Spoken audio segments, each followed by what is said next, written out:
thy fair always before our eyes, and laying aside all private interests, prejudices, and partial affections.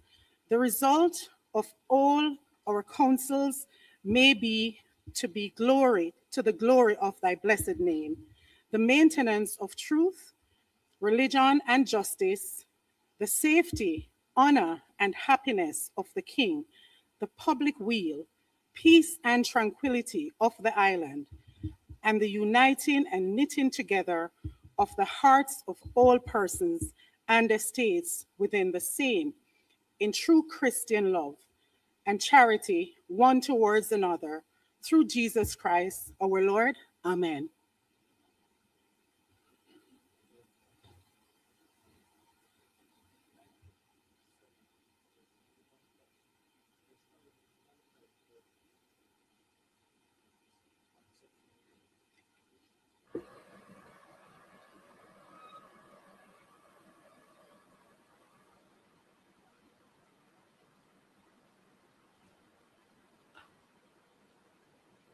You may be seated.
Good afternoon. Please stand by for live coverage of the sitting of the House of Parliament in Kingston, Jamaica.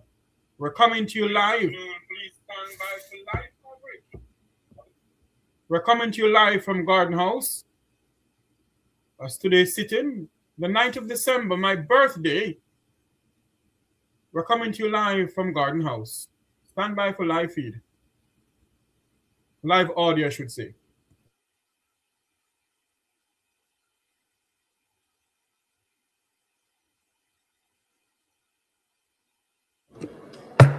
This Honorable House now resumes its sitting. I wish to welcome all to this sitting of the Honorable House of Representatives for today, the 9th of December, 2025. Let me take this opportunity to extend a warm welcome to all the members of this Honorable House, members of the media, or visitors in the gallery, and to the many Jamaicans joining us online and through the various broadcast platforms. At the onset, I must extend my sincere apologies for my late arrival to Parliament today.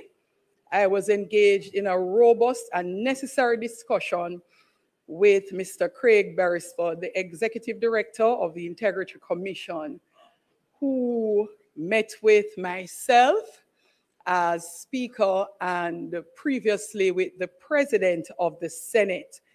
We welcomed to the Parliament warmly, and I am sure, like myself, the President had a wonderful conversation. For us, our conversation was, though lengthy, of significant importance to us. The matters addressed have and will have a direct impact on our shared obligations and the standards to which we must uphold ourselves as representatives of the people. I am pleased to report that arriving from those discussions, it has now been confirmed that we will be hosting a special training session for all members of Parliament on Tuesday, December 16, 2025 at 10 a.m. in this chamber. That special training session was done for the senators, but has not yet been done for the members of Parliament in our orientation session.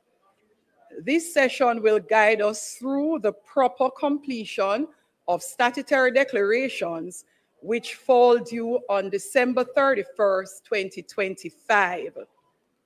This initiative is designed to support transparency, strengthen compliance, and ensure that every member is fully equipped to meet the requirements set before us. Thank you for your patience and understanding, and I look forward to our continued collaboration as we work to uphold integrity and accountability within the institution. House Leader, call of the roll, sorry.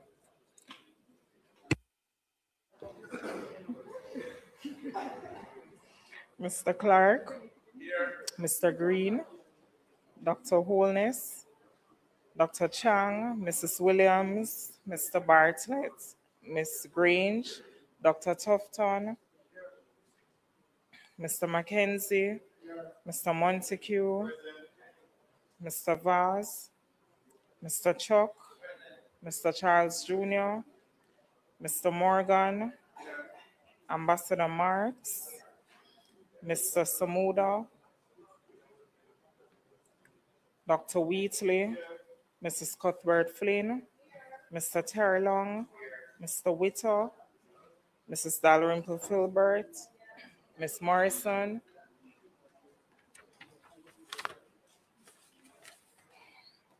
Ms. Lee, Mr. Donovan Williams, Mr. Main, Ms. Crawford, Mr. Delroy Williams, Ms. Hamilton, Mr. Siveright, Mr. Azan, Mr. Brown, Dr. Brown-Burke, Mr. Buchanan, Mr. Bunting, Ms. Burchell, Dr. Campbell, Mr. Cousins, Mr. Crawford, Ms. Daly, Dr. Dawes, Mr. Goulding, Mr. Gordon, Mr. Hales, Mr. Hines, Mr. Hilton, Mr. Jackson, Ms. Jess, Mrs. Malahoo Ford, Mrs. Miller Bennett, Mr. Morris, Mrs. Nita Garvey, Mr. Newell, Mr. Paulwell, Mr. Phillips, Ms. Perkis, Mr. Robertson, Mr. Robinson, Dr. Russell,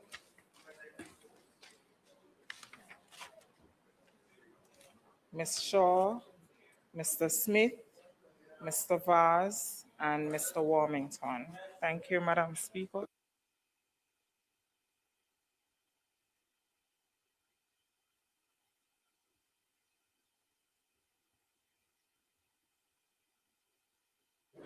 House Leader, a moment. I note the grumbling of one of our members while I indicated we had some excellent discussions with the new director at the Integrity Commission.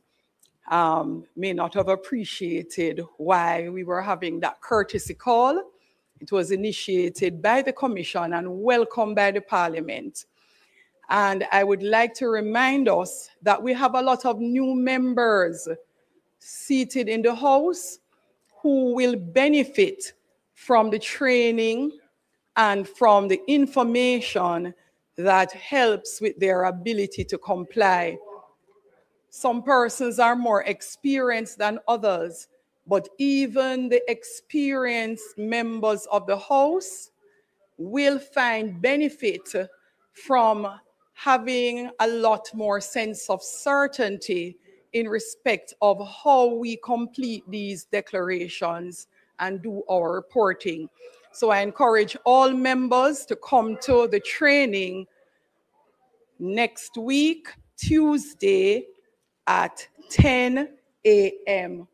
on December 16th. I hope that's the correct date, the 16th.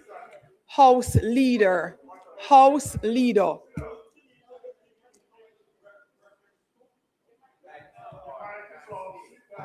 But my mouth is loud enough. No, Member Warmington, take your seat. You can't, Member Warmington, take your seat. Yes, Member Warmington, take your seat. Member Warmington. Member Warmington.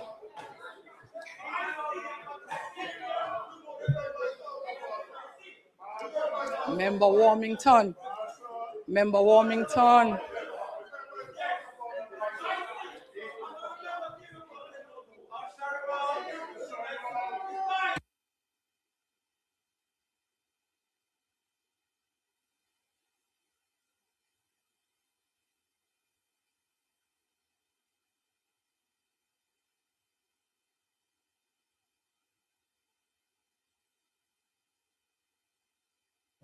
House Leader. Yes, Madam Speaker, we do have a lot of ground to cover today. Let me just welcome the permanent secretaries and the other technical officers who have joined us in the House today, and that is for our Standing Finance Committee, which we will have. So, Madam Speaker, we will proceed by going to reports from committees.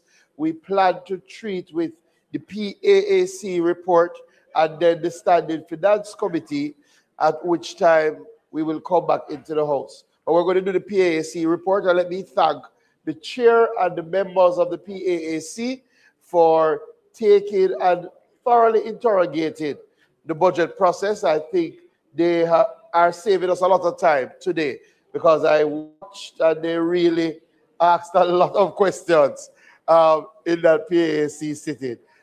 So we can proceed, Madam Speaker. Thank you, House Leader. Statement by ministers, announcements. Laid on the table of the House are the following: annual report of the Management Institute for National Development, MIND, for the financial year 2024-2025, and its related ministry paper numbered 47 of 2025, entitled Annual Report of the Management Institute for National Development, MIND, for the financial year 2024-2025. Annual report of the Export-Import Bank of Jamaica, Exim Bank, for the financial year 2023-2024. Independent Fiscal Commission's validation of fiscal impact of Hurricane Melissa for the suspension of fiscal rules for the financial year 2025-2026. Report of the Public Administration and Appropriations Committee on its deliberations on the third supplementary estimates 2025-2026, the Jamaica Public Body's second supplementary estimates of revenues and expenditure for the year ending March 2026, and the fiscal policy paper for the financial year 2025-2026 interim report. The law reform, zones of special operations, special security and community development measures, extension of period of operation number 2, orders 2025, and their respective resolutions in respect of 1. The Mount Salem community and environs in the parish of St. James Zone, 2. The Denham Town Community Zone, 3. The Greenwich Town Zone, 4. The Parade Garden Zone, 5. The Norwood community in the parish of St. James Zone, 6. The Savannah Lamar Zone, and 7. The Augusttown Zone, under the law reform, zones of special operations, special security and community development measures Act 2017. Minister Papers numbered 48 to 54 of 2025, titled The Law Reform, Zones of Special Operations, Special Security and Community Development Measures social interventions, June 5, 2025 to November 28, 2025, dated November 28, 2025, in respect of 1, the Mount Salem Community Zone, 2, the Denham Town Community Zone, 3, the Greenwich Town Zone, 4, the Parade Gardens Zone, 5, the Norwood Community Zone, 6, the Savannah Lamar Zone, 7, the Augustown Community Zone, and finally, the trade standard incandescent light sources, prohibition except under the license order of 2025 and its resolution under the Trade Act. Thank you, Madam Speaker.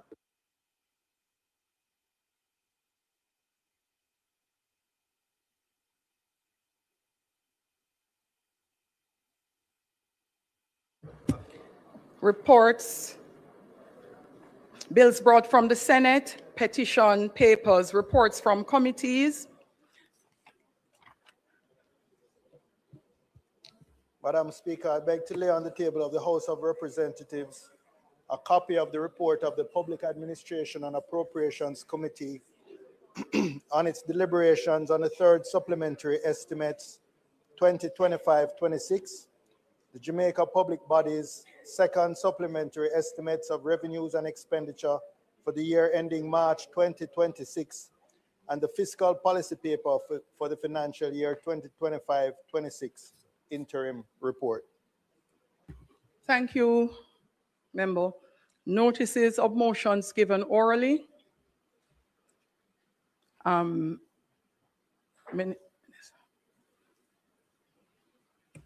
You go ahead.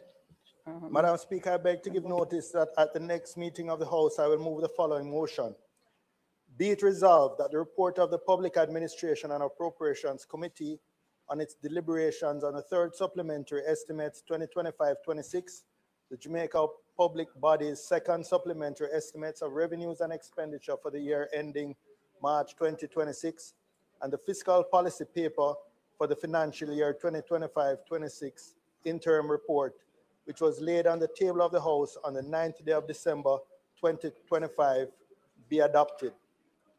Madam Speaker, I further beg to give notice that at a later stage today, I will move for the suspension of the standing orders to enable me to take this motion.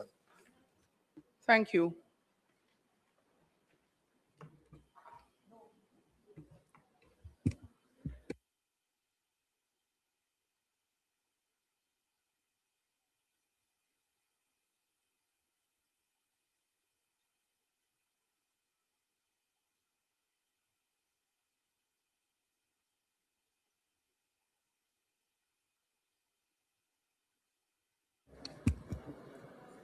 Questions and answers to questions.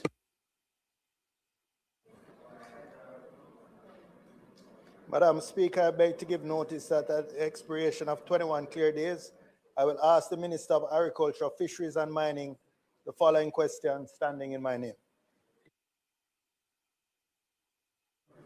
Motions that may be made at the commencement of public business requiring notice.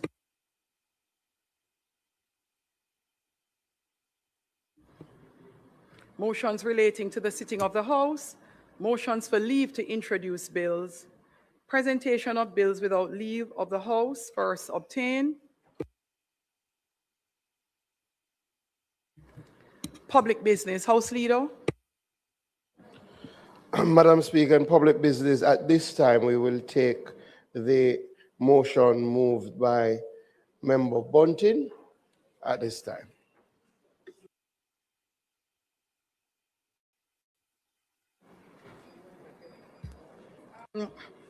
Chairman of the Public Accounts and Appropriations Committee.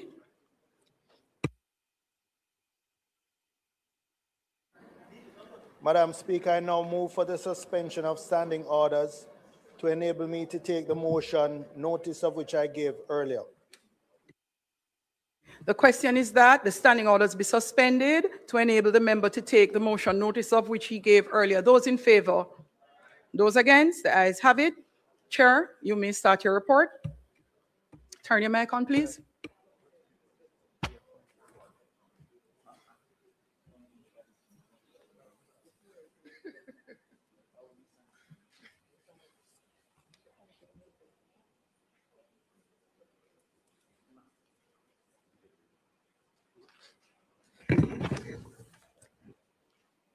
Thank you, Madam Speaker.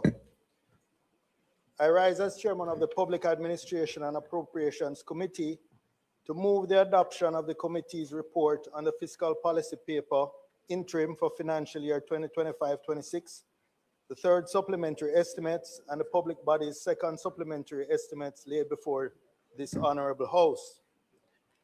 Madam Speaker, you will appreciate that the PAAC is one of the Parliament's principal oversight mechanisms, tasked under Standing Order 73A with examining how public funds are allocated and spent, monitoring budget implementation as it unfolds, and interrogating obstacles to efficient public administration. This work is especially critical at a time when Jamaica is grappling with the profound human, economic, and fiscal fallout from Hurricane Melissa. Our deliberations were therefore conducted in the shadow of a national emergency, one that has reshaped the macroeconomic framework, disrupted revenues, and forced the government to seek suspension of the fiscal rules. The PAAC approached this responsibility with seriousness, independence, and a commitment to transparency on behalf of the Jamaican people.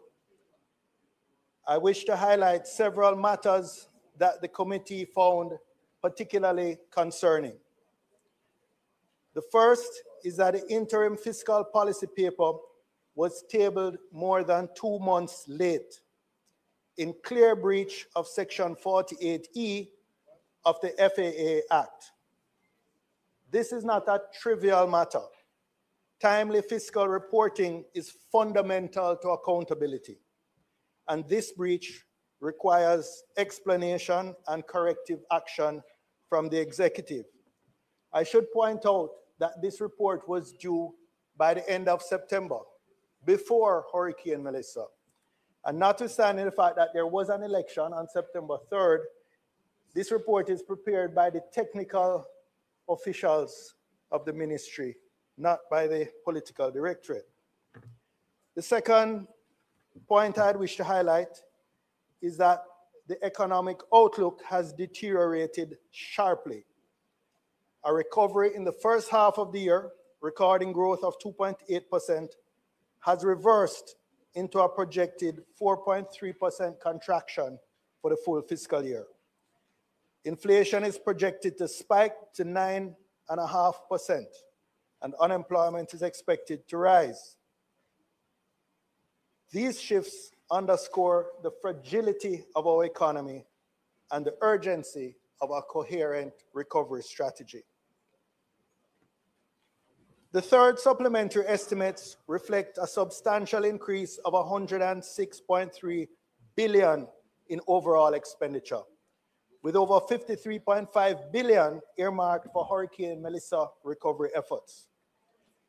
This includes a significant $24.2 billion loan to the Jamaica Public Service Company, which the committee examined closely, given the implications for households and businesses already under strain. Despite the scale of the disaster, the capital budget has been reduced by 2.2 billion. Members on both sides expressed concern that at the very time when roads, infrastructure, and public facilities are crying out for repair, the government is shifting resources away from capital projects. The Financial Secretary acknowledged these reallocations, but did not provide the level of project-specific detail the committee sought.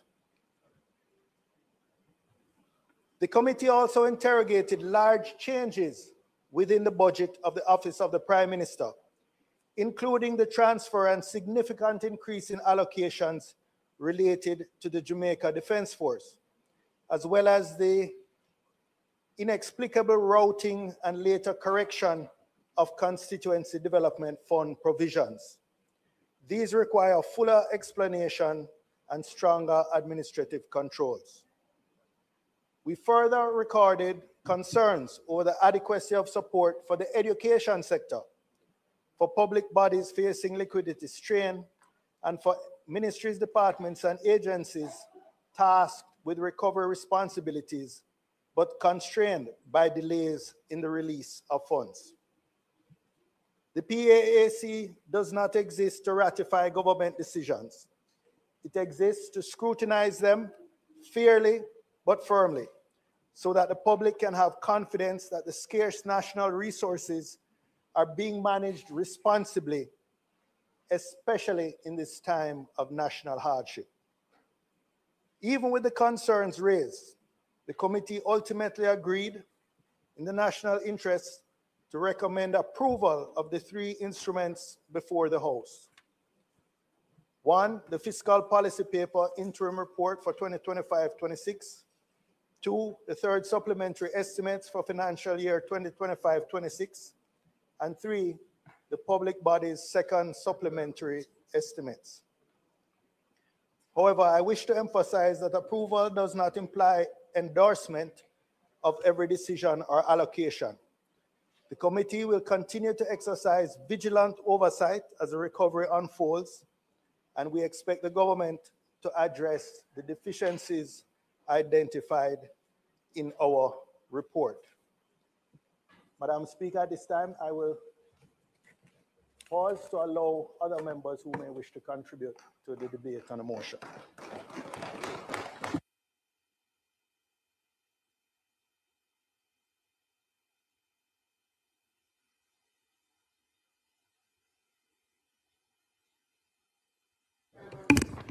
Chair, it would appear you may go ahead and move for the adoption. Thank you, Madam Speaker. Since there are no more remarks, I formally move that the report of the Public Administration and Appropriations Committee be adopted and approved. The question is that the motion be approved. Those in favor? Those against? The ayes have it. House Leader. Madam Speaker, I now ask that the meeting of the House be, no, I now ask that we recommit notice of motions given orally.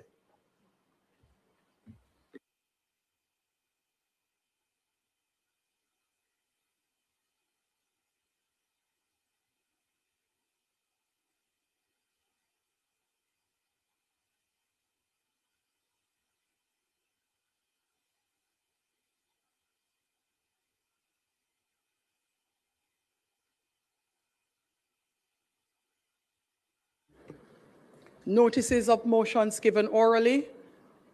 Announcement. Oh, sorry. Let me move for the recommittal. Those in favor? Those against? The ayes have it. Minister of Finance. Thank you, Madam Speaker. Madam Speaker, I beg to give notice that at the next meeting of the House, I will move be it resolved that the third supplementary estimates 2025-2026, the Jamaica Public Body's second supplementary estimates of revenues and expenditure for the year ending March 2026, and the fiscal policy paper for the financial year 2025-26 interim report, which was laid on the table of the House on the 2nd day of December 2025, be referred to the Standing Finance Committee of the whole House of Representatives, consisting of all the members of the House, for consideration and report. And be it further resolved that the committee, during its deliberations, take into account the recommendations contained in the report of the Public Administration and Appropriations Committee on its deliberations on the third supplementary estimates 2025-2026, the Jamaica Public Body's second supplementary estimates of revenues and expenditure for the year ending March 2026, and the fiscal policy paper for the financial year 2025-26 interim report, which was laid on the table of the House on the 9th day of December 2025. Madam Speaker, I further beg to give notice that at a later stage today, I will move for the suspension of the standing orders to enable me to take this motion.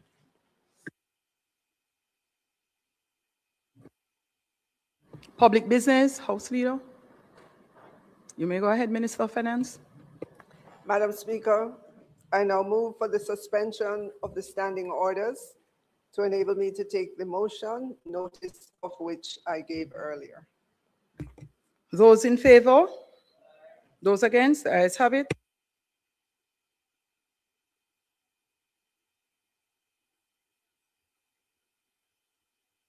Madam Speaker, I ask for the motion to be approved. Those in favor?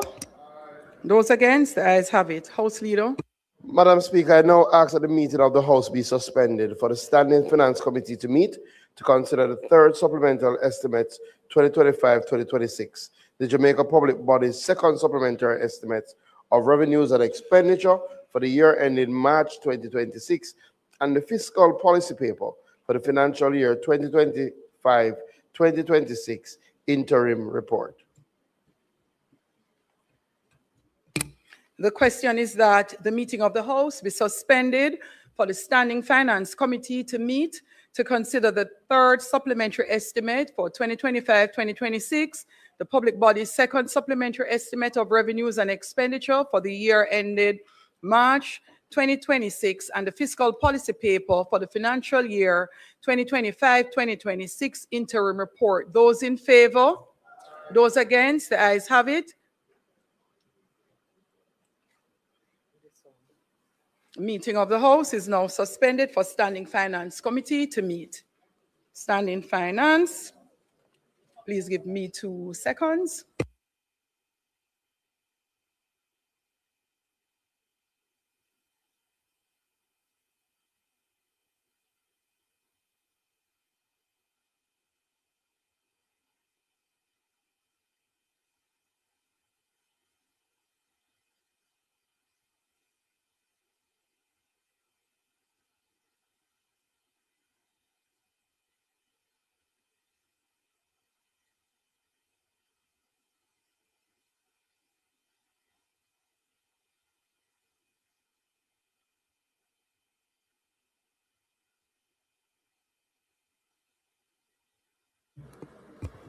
The Standing Finance Committee of the House of Representatives, consisting of all members of the House, is now convened.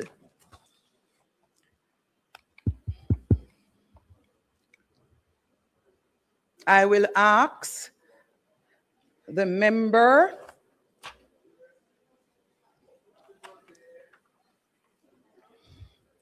from St. James West Central to pray for us. Member Mother Huford.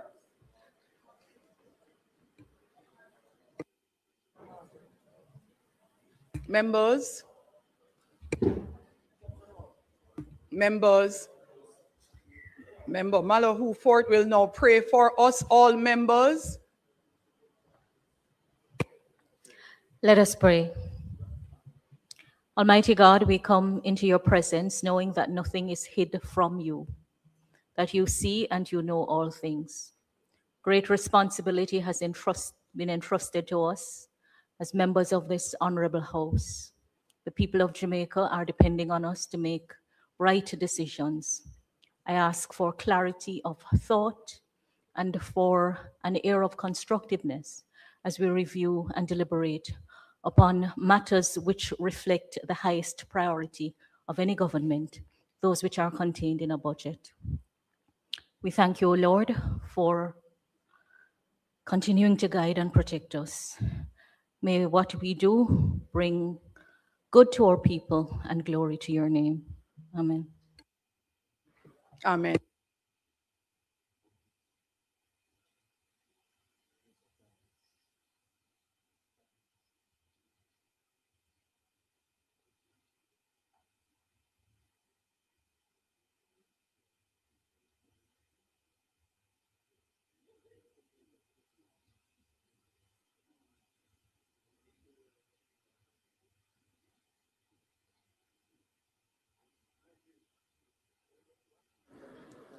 Members,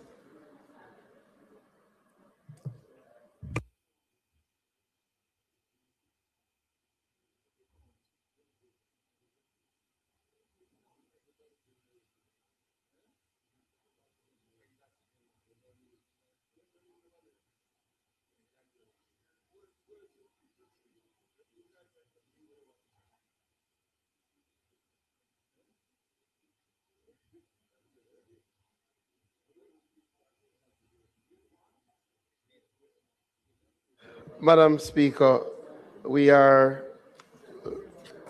Chairman, we are in the Standing Finance Committee, but we're going to ask for about 5 minutes. The team from the Ministry of Finance is en route, and based on what I've been informed, may not speak too early, but let us allow them to get here.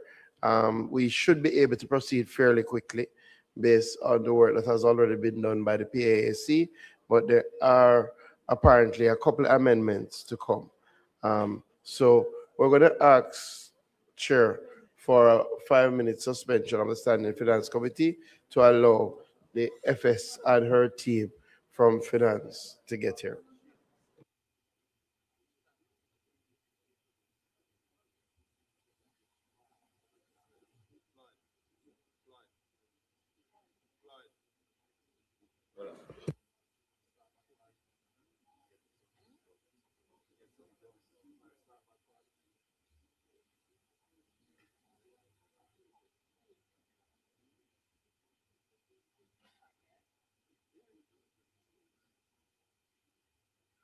members, House Leader, members, I would ask you not to leave.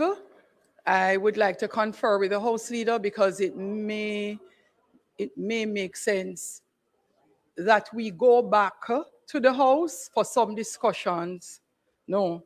All right, so members, let me just use this opportunity, even in committee, to just clarify something for all members. Members, especially those who are new, the date of December 31st for the next statutory declaration due is in respect of your September 3, 2025 statutory declaration. So that would be your first declaration due. That is a declaration for the date of the general election for all members of the House. And that is due the 31st of December. All members should have had an email by now from the Integrity Commission. If you have not received one, please follow up. The form to be completed is attached. There are notations to assist us with how to complete the form, and there is a specimen or sample form completed to assist with the type of information therein. That would help our new members greatly. Now, to ensure it is understood, there is very soon after that another declaration due. That would be due by the 31st of March in respect of our information for December 31st. So 3 months' time, you would be due. Yes. Madam Chair, Madam Chair, I think the guidance here is that the declaration that is due the 31st of December is in respect of all members based on the new administration. So your first full year's declaration will now be required on the 31st of December 2026. 2026. So you won't have to do for March. All right. So your date for presenting that declaration would be up to March 31, 27. That's the rule.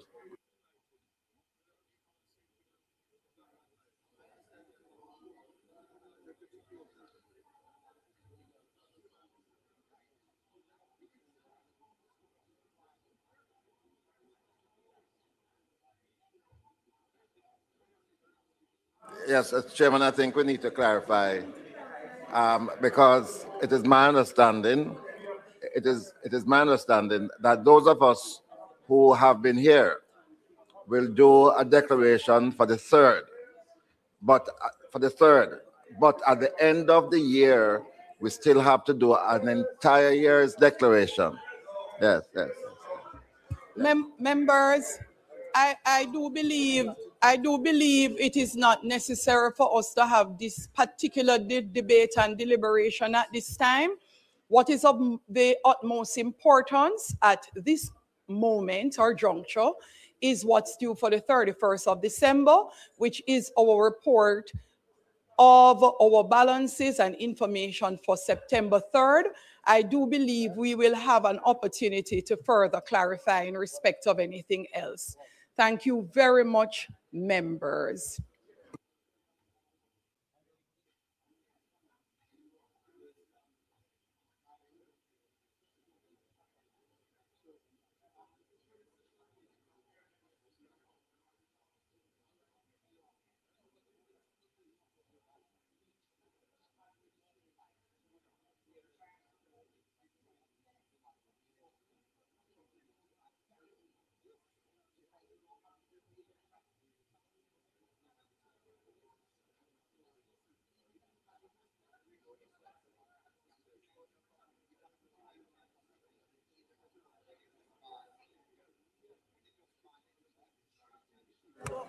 Former House Leader, would you be so kind?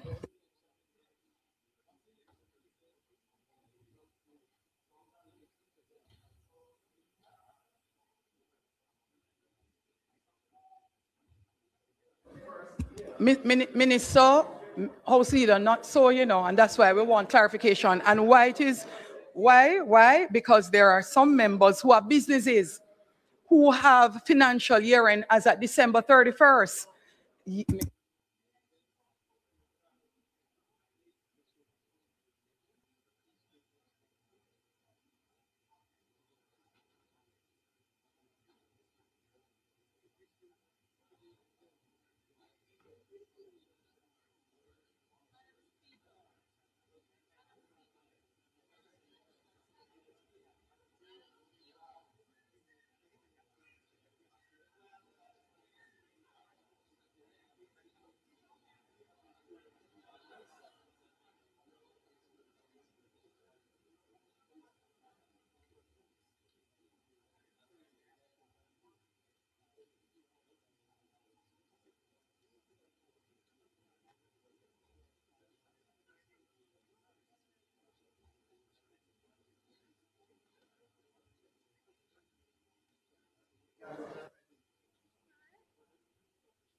That's why I generally leave early. I leave at least half an hour early. I don't know if this is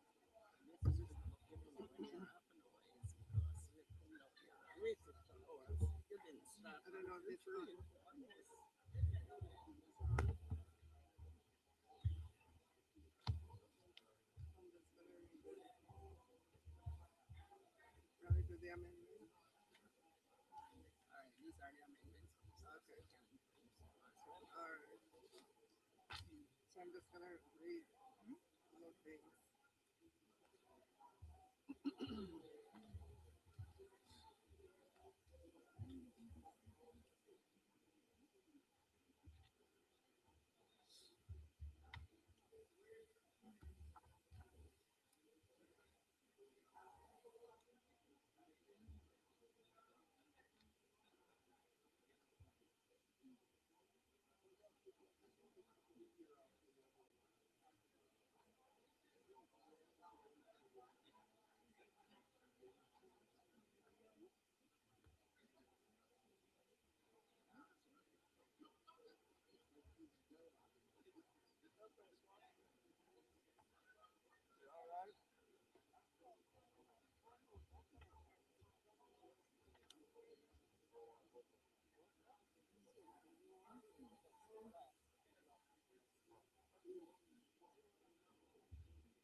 What? Everybody wants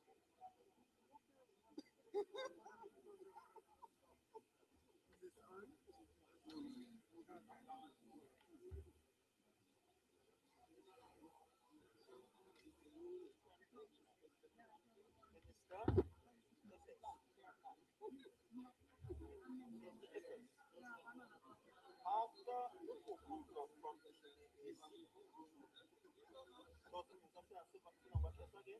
Yes, this is outstanding finance. Yes, Mr. Sorry.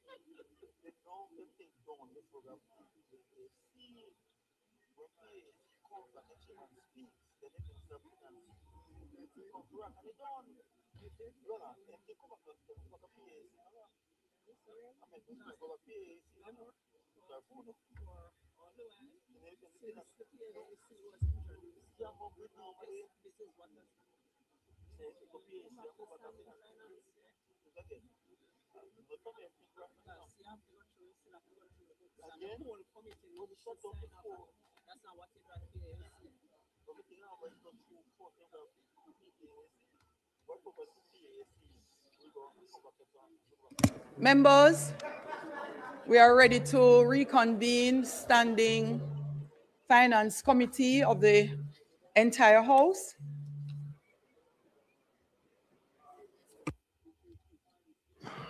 Thank you, Chair. After deliberations with my counterpart from the opposition, they have indicated that they only have questions for 3 entities.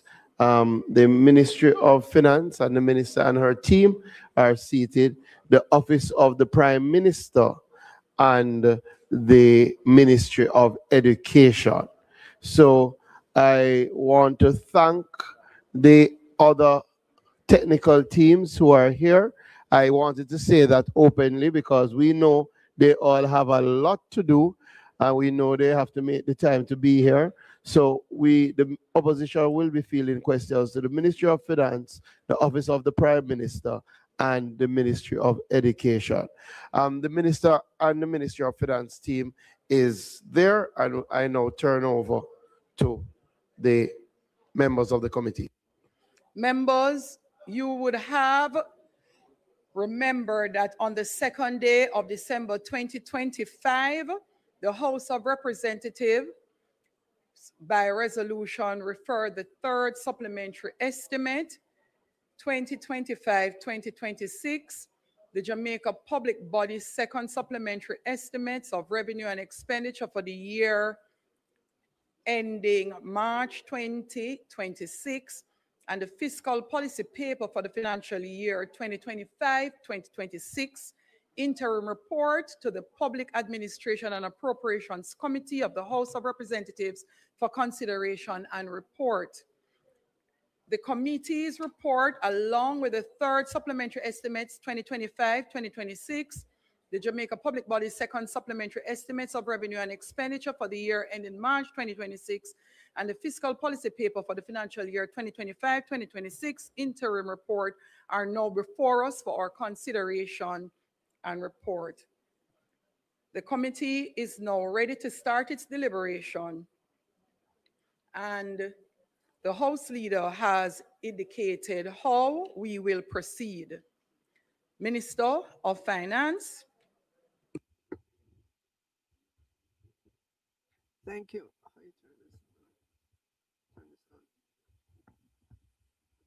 Marshall.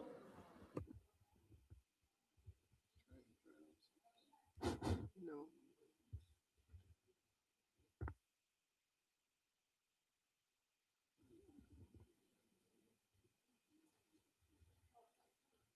Thank you. Thank you, Madam Speaker. Is it working? Madam Speaker, I was sitting here and I know that I have been here for quite some time, but I thought that this was a committee meeting. Am I good? If that's a committee meeting, are you in the right seat?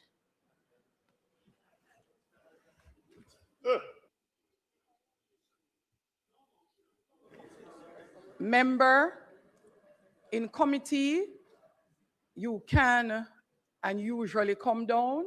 Based on the volume of documents that I had on my desk, I decided to sit in the same place. However, I would be spoken to as chair, not Madam Speaker, at this time.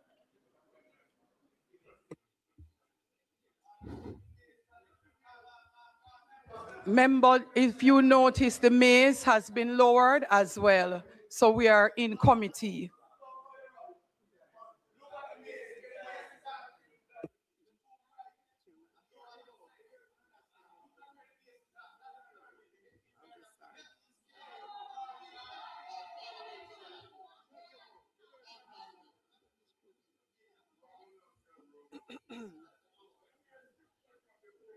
Madam Chair, it's not working. It's not working.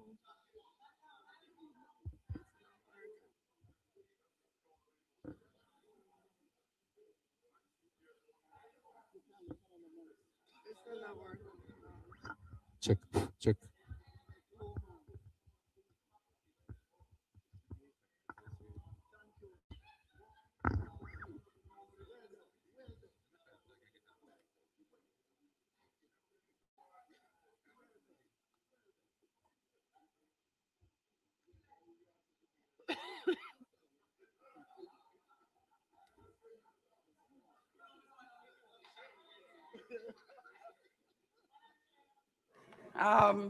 Members,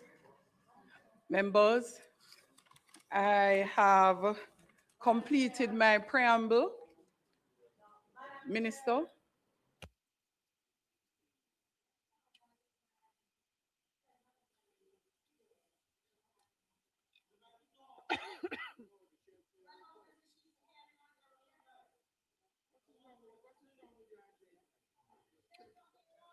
I'm a member. I'm ready to commence, members. Members, I would remind members of the Standing Finance Committee that to have a smooth process, that we highlight the part of the budget that we're asking in relation to, and that we proceed. Minister of Finance, you should commence. Thank you. Minister of Finance.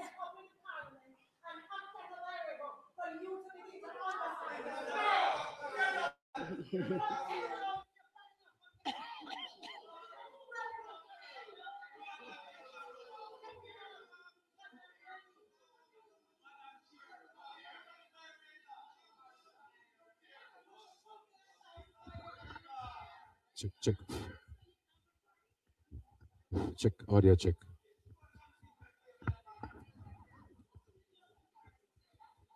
Madam Chair.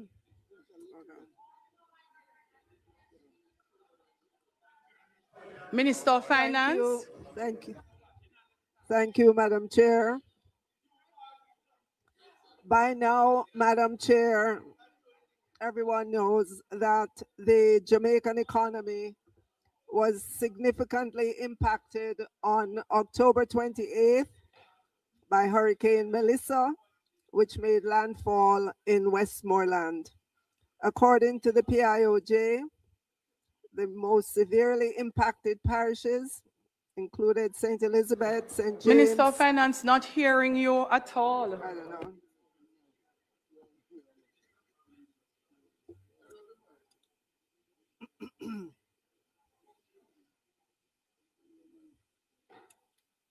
I'll sit over there then. No, you can't. I don't think you can. Can you go over there? No.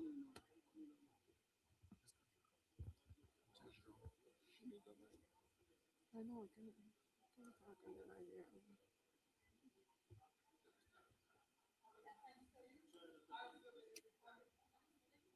Madam Chair, are you hearing? Madam Chair, a little bit. Madam Chair. Okay. Go ahead, Minister, a little clearer. Madam Chair.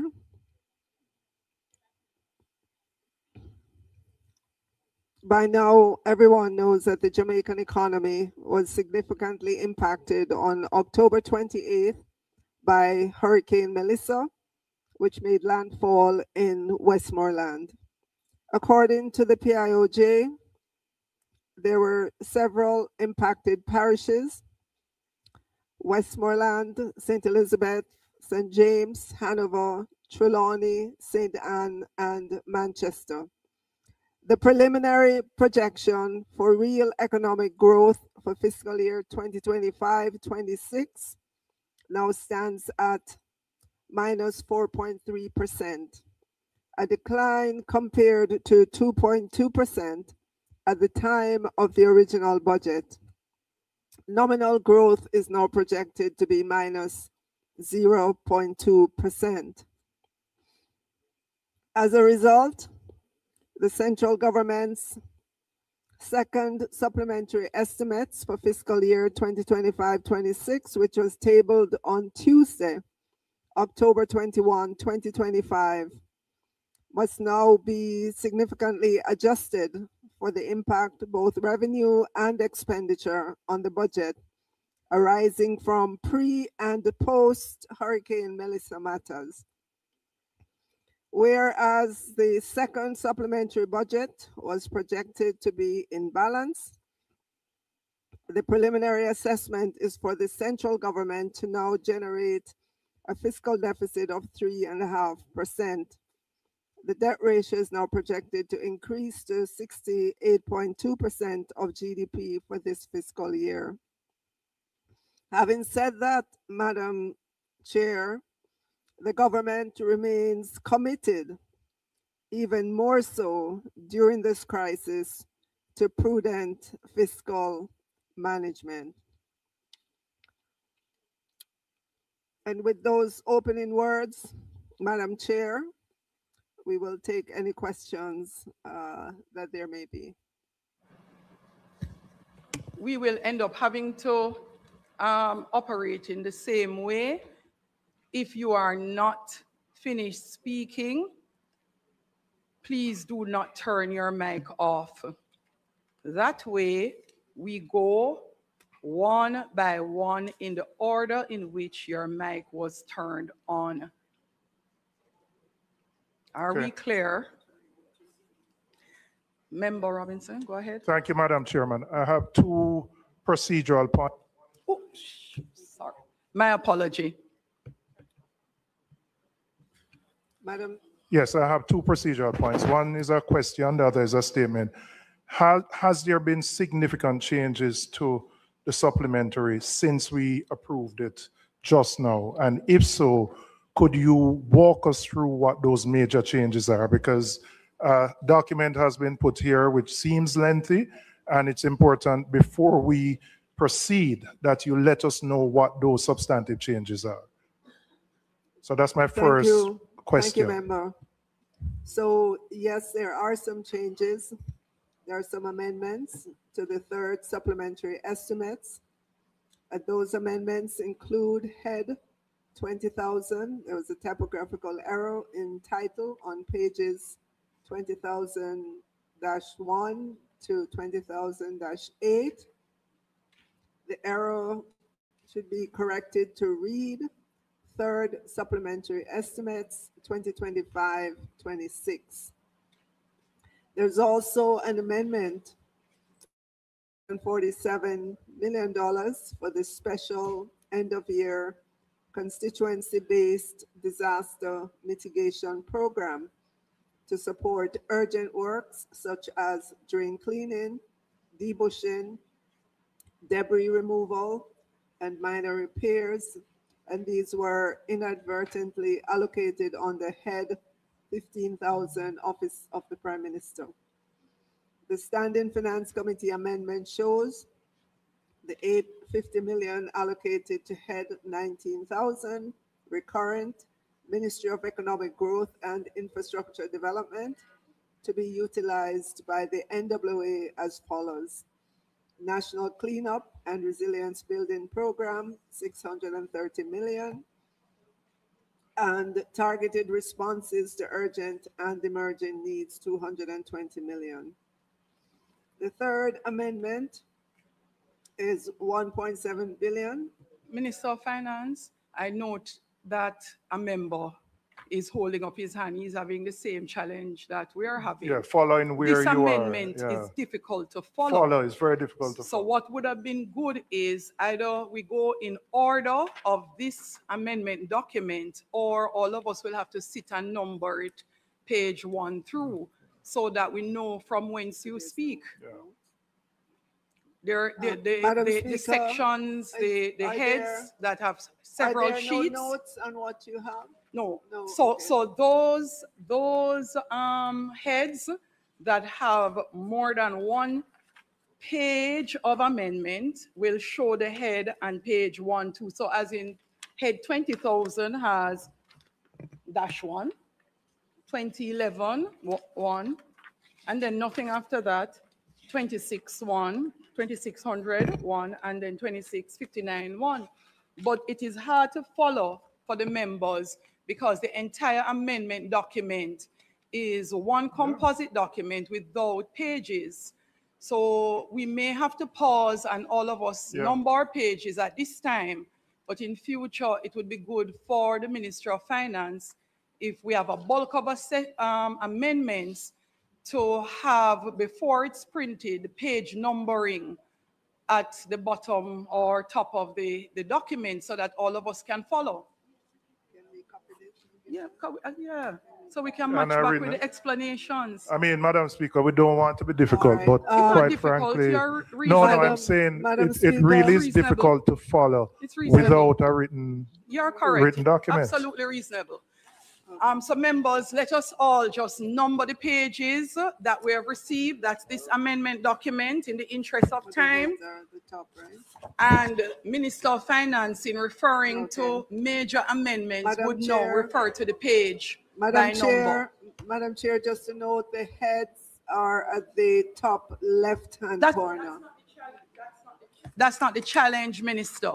It is because you have started to give explanation as to major changes. You started in the middle of the document at finance, but for all of us, we would have to be shifting through the document to try to find where you are. And it would be faster if the pages were all numbered, so you could refer to the page number, and it would allow all members in the committee to quickly go to where you're speaking from. I think we have about 14 pages. Everybody could just quickly number them.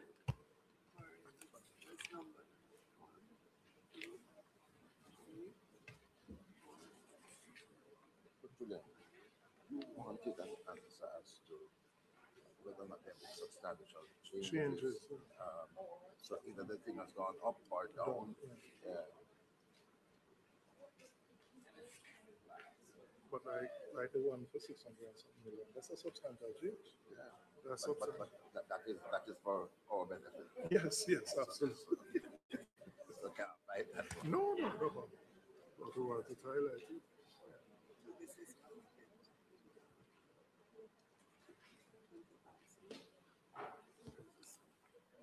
So we have 14 pages in total, and in order to ensure that the Minister of Finance is able to speak from anywhere within the document, if we have all numbered the pages, then Minister of Finance, you can direct us to the page number as you go through your comments. Thank you.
start with page 4.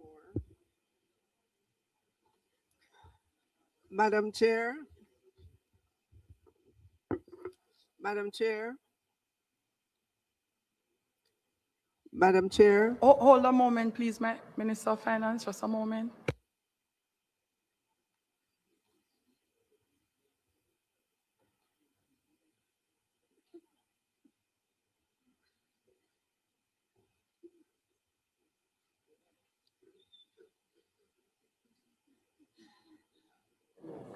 Minister Malou for it, member.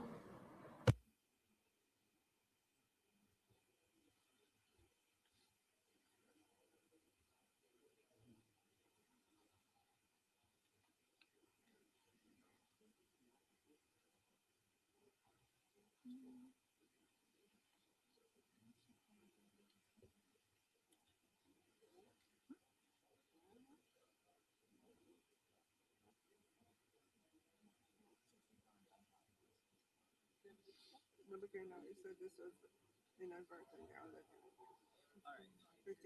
is on page 747. That's page 4.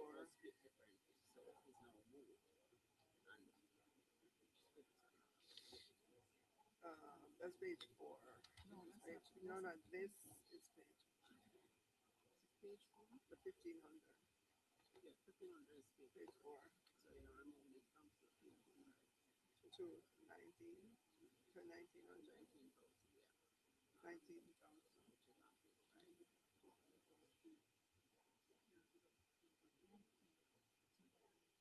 Oh, God.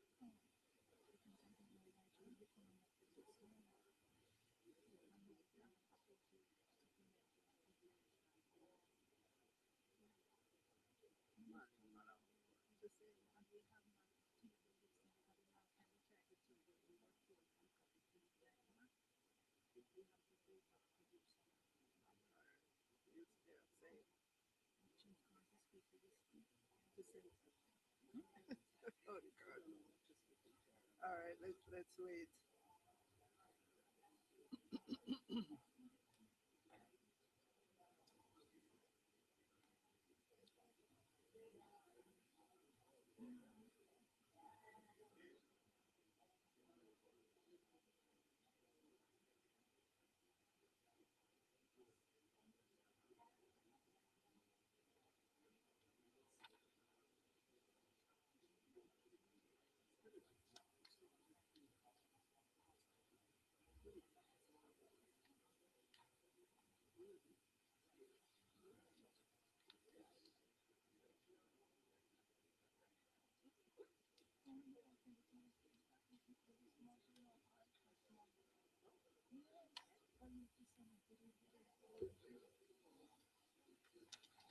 So where's the arrow? Where's the arrow? It's the allocation. That's the third supplement. No, this one. All right, members, we are back. Let me apologize for the interruptions. Just a reminder, before we go ahead, 2 things. Number 67 in the standing orders, page 42, supplementary appropriations bill. Just a reminder for all of us, where a supplementary appropriations bill is presented in accordance with section 116 of the Jamaica Constitution, Order in Council 1962. Then the debate on the second reading thereof shall be strictly confined to the matters for which additional expenditure is required, and when the question thereon has been agreed to, the bill shall not be committed, and the question that the bill now be read a third time shall be put forthwith without amendment or debate. So particularly pointing out additional expenditure is what we should be discussing at this time.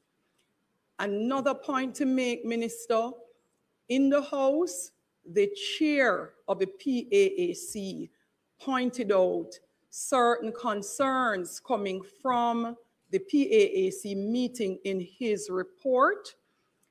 He would have also sent it to the Ministry of Finance, and he is hoping that in our discourse, those issues raised would also be attended to.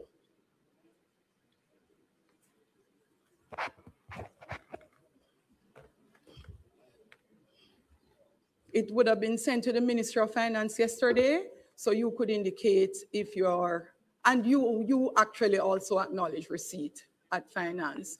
I'm not sure whom at Finance. So FS, Minister, you could speak to that.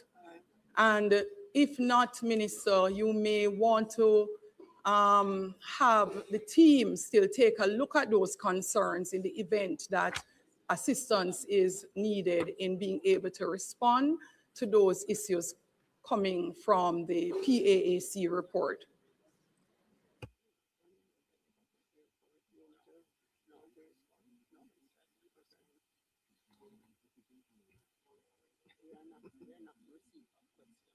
Okay.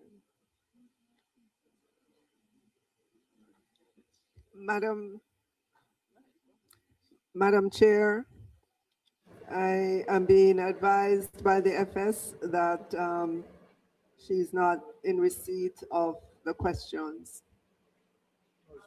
Let me allow the chair of PAAC, Member Bunting, go ahead. What I will just assist, the committee clerk had sent the draft report of the PAAC to the Ministry of Finance. We in fact got feedback from them. And to assist, I have here an extra copy of the report and the 6 points I highlighted in my opening contribution to the debate on the motion to facilitate. I'll share this with the officials. Thank you, Member.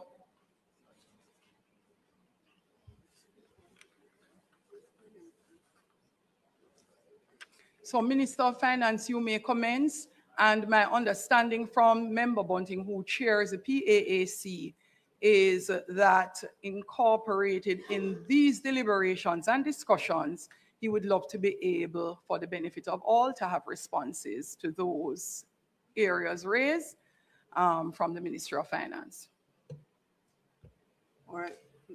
Madam Chair, I will start with the amendments to the third supplementary estimates while my technical team looks at the questions that were raised.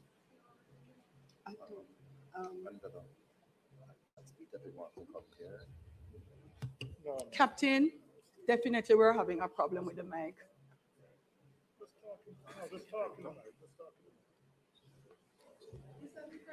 So, Madam Chair. That is better. Madam Chair, I'll begin with the amendments to the third supplementary estimates. Just to note that on page 6, there's a typographical error in the title. On pages, the head number 20,000-1 to 20,000-8, and the error was corrected to read third supplementary estimates 2025-2026. On page 4, Madam Chair, Office of the Prime Minister, 747 million for the special end-of-year constituency-based disaster mitigation program to support urgent works such as drain cleaning, debushing, debris removal, and minor repairs were inadvertently allocated under head 15,000, page 4, Office of the Prime Minister. The Standing Finance Committee amendment shows the 850 million allocated to head 19,000, which is page 5, recurrent Ministry of Economic Growth and Infrastructure Development to be utilized by the NWA as follows: National Cleanup and Resilience Building Program, 630 million, and targeted responses to urgent and emergent needs, 220 million. Madam Chair, a third amendment relates to $1.7 billion transferred from head 20,000. If you'll go to page 6, head 20,000, Ministry of Finance and the Public Service, Hurricane Melissa contingency, to the head 42,000, Ministry of Education, Skills and Information. Sorry, let me go that again, Madam Chair, sorry. 1.7 billion was transferred from head 20,000, and you'd see that on page 6. Head 20,000 is the Ministry of Finance and the Public Service, and that was transferred to head 42,000, which is the Ministry of Education, Skills and Information, and that's reflected on page 13. And that is to be Minister, it says head 41,000, and you're saying 42,000. Let us just confirm. Minister of Education. 1,000, Minister.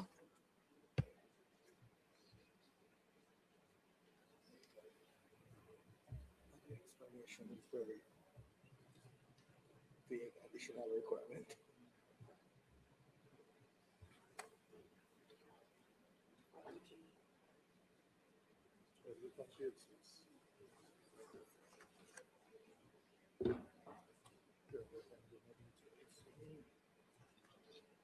That's correct. That's correct, Madam Chair. It should be 41,000. Ministry of Education and Skills, and that will be reflected on page 13. Page 13. Yep.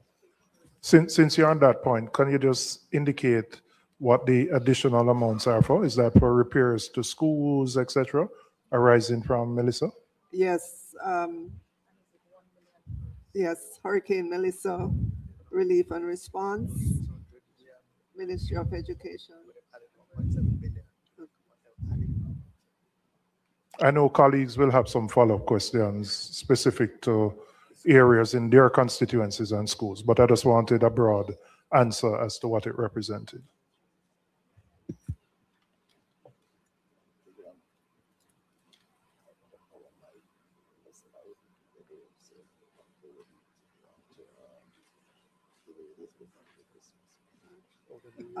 Madam Chair, amendment number 4 would be $280 million for the Ministry of Culture for hurricane-related expenditure, and that will be reflected on page 14 of the report that you have.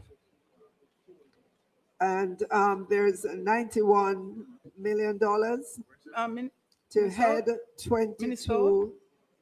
Minister, you should best start with the page number, so persons can get to the page number 14 that you're speaking from, not say it at the end. Please go to page 14, right. Madam Chair. There you will see the allocation of $280 million to the Ministry of Culture for hurricane-related expenditure. And then finally, Madam Speaker, on page 8, you will see $91 million to head 22,000, which is water, environment, and climate change for administrative expenses. Amendments to other heads are mainly reallocations requested by the MDAs. All right, thank you, Minister. Before I go to Hold my... on, member. Repeat your last statement, Minister. The last sentence you said amendments. I said amendments to other heads are mainly reallocations requested by MDAs. Within MDA. Ministries, agencies, and departments. Thank you, Minister. Minister, before I go to my substantive questions, I would also like to highlight that going forward, the report from the Independent Fiscal Commission should be tabled at the same time that the supplementary is tabled. I know you have done so today, and I see it as one of the tabled documents, but it's important for our own analysis of the supplementary. And I know it's not required by law for you to do so, but for good governance and transparency, that we have it at the same time as the supplementary going forward, so we can have an independent analysis of what you are presenting to us. In terms of my... Member, just to note that that report, when asked for, it was sent to Parliament within a day or two. I know, no. So I see it as a table document today, but I'm just saying going forward, when it is sent to you by law, and I'm just asking if we are, for future reference, when you table the supplementary, that you table it at the same time, so we have the benefit of it prior to it being tabled now. In terms of the substantive question, first one relates to JPS. I have seen in the media where you have finalized the terms of the loan to the JPS. Could you indicate what those terms are in terms of the tenor of the loan and the interest rate?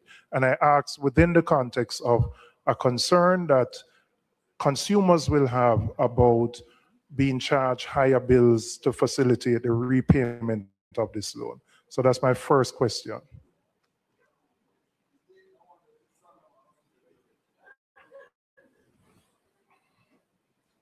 Well, remember the terms of the loan to JPS is 5 years at 5.5%.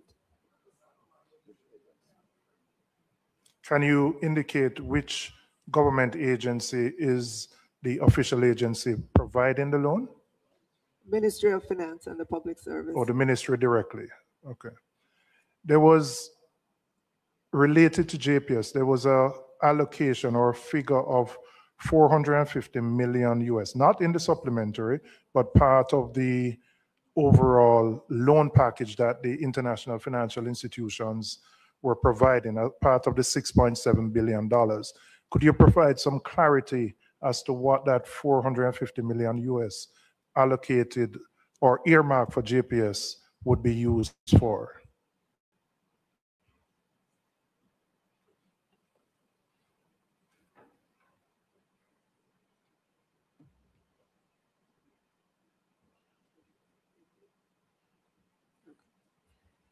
So member, the Ministry of Energy could give you further details, but in essence, this facility would be available to JPS, as they had indicated that there was a need for additional funding, where we would like for the 150 million that was allocated to them as a loan, for that to come back to us out of this facility, but all of that is left to be worked out.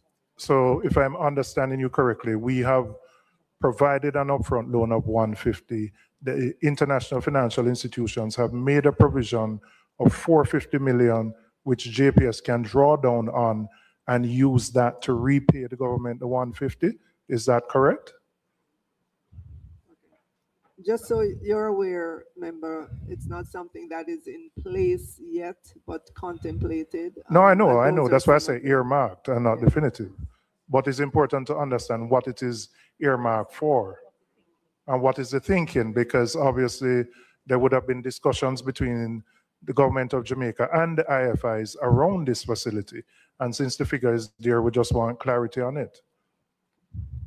Very, very preliminary discussions, member. Very preliminary. So when will you be in a position, I had asked you at the last sitting, to provide greater detail in terms of the 6.7 billion. We know 2.4 is private sector mobilization funding, but the direct government of Jamaica borrowing, when will you be able to tell us specifics on that in terms of the amounts from institutions, interest rates, length of period to pay, whether there's moratoria, etc.? When can you provide that to the House? So, member, the announcement was made last week, and as you can imagine, with these kinds of facilities, there are many conversations, many rounds of meetings to happen. We are in the early days following this announcement, so please allow us some time. Obviously, government has to look at its priority projects. It has to look at the timing of those projects. There is quite a bit to be worked out, member, which would not be possible to bring to the House in a week.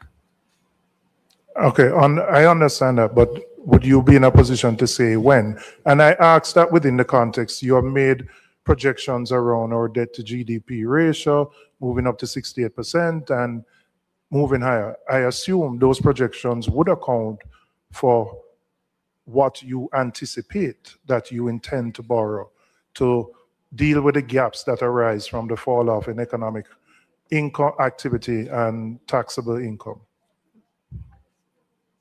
All right. The 68% debt to GDP that you referenced, member, is what we're projecting by the end of this fiscal year, which will be in another 3 months. And all, if not most of that, is primarily due to the decline in the GDP. As we look out in the medium term, that's where you would see reflected any drawdowns on these facilities that have been announced. So no new borrowing for this fiscal year up to March 2026.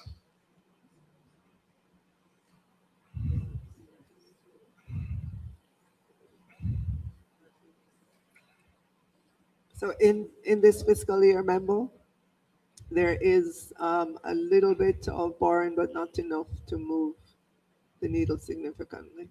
All right, since you have not finalized the arrangements, is there a contemplation to negotiate within these facilities? There is a specific climate provision, and I think Barbados has piloted that, where in the event of a natural disaster, that there is a waiver of suspension of payments of interest and principal. We don't have that. Is that something we are going to do going forward, given that we haven't finalized the negotiation of these facilities? Those are conversations we've had specifically with the president of the IDB in particular and with representatives of the World Bank, but to be finalized.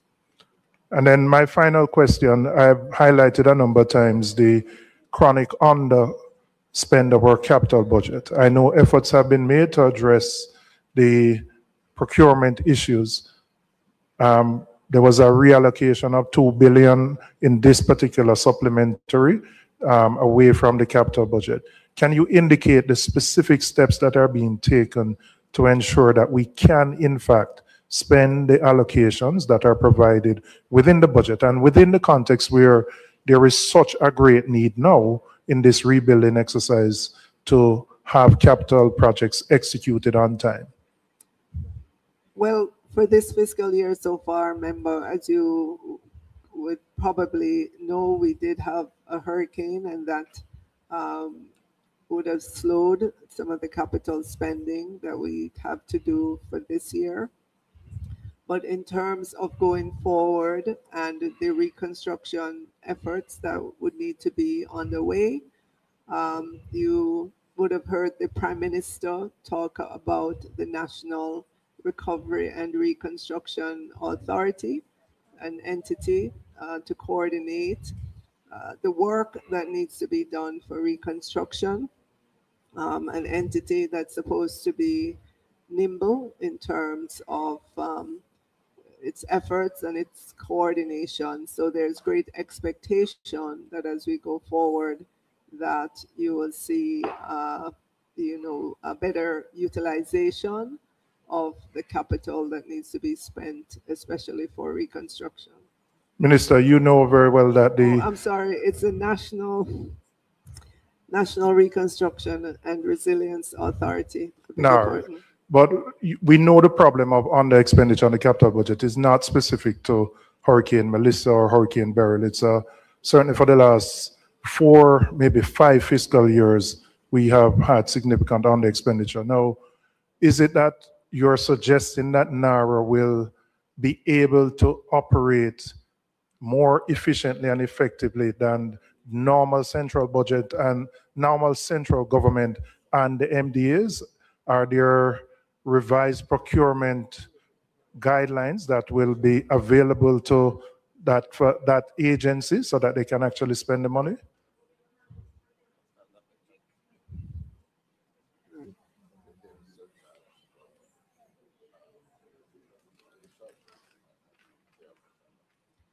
So for the National Reconstruction and Resilience Authority, we are expecting that it will operate under emergency procurement rules, but also that it will have the ability to engage significantly large companies to help us in terms of having a faster pace at the reconstruction. All right, thank you. I'll turn it over to my colleagues who have other questions. Thank you. Member Bunting is first, and then Member Hilton. Thank you. Minister, a number of issues were highlighted. Member Bunting, hold on a moment. Member Hilton says he has a procedural question. So could we allow him to go ahead of you? Thank you, Madam Chair. Madam Chair, I wanted to, we were told that 3 ministries, the focus will be on 3 ministries. My question then is, for the other ministries for which there may be questions, is the Ministry of Finance the appropriate body to direct those questions to? They are here based on what House Leader had said. So the other ministries are here who will come and answer the questions in respect of those 3 ministries, separate and apart from the Ministry of Finance. Okay, good. So 3 ministries in all. So you asking that outside of the 3, right? Yes, outside of the 3. I'm wondering if we would want to invite in everybody at the same time. So, or right, because it's outside of this. 3. Outside. Oh no! So yes, the Ministry of Finance procedurally would be required to answer any question that comes up outside of the 3, because we indicated, the House Leader in discussion with the opposition, that they only had questions for those 3 ministries and moved that we release them. So they would have been released and they have gone back to the ministry. Right. That's what I understand to have occurred. Yes. So they would not be here. If the Ministry of Finance is able to answer any questions that we have for any ministry outside of that, they may. However, one would want to be understanding and possibly find a mechanism to get some written responses if we have questions for other ministries, to be fair to them. Yeah, but you know, follow up? No, I hear. I just think, given the nature and the times that we are having this, given the nature and all of that, we should not have made a decision collectively to release them. We were all in favor, so you may not have heard. So we sent them back to their substantive work. Member Bunting. Thank you, Madam Chair. Madam Minister, In the report of the PAAC, we noted that the fiscal policy paper was tabled more than 2 months late, in clear breach of Section 48E of the FAA Act. Would you explain why this occurred? This was before Melissa, so we can't blame Melissa for this one. It was due by the end of September. Could you explain why this occurred and what is the corrective action being taken to ensure it does not reoccur? That's the first question.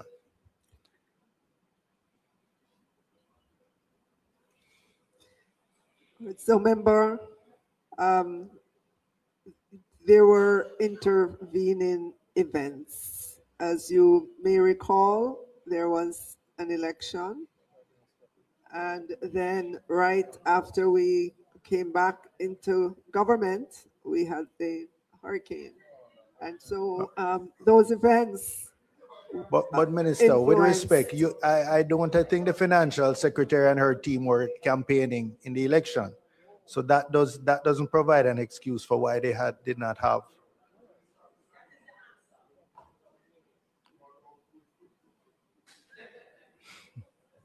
Member Hilton.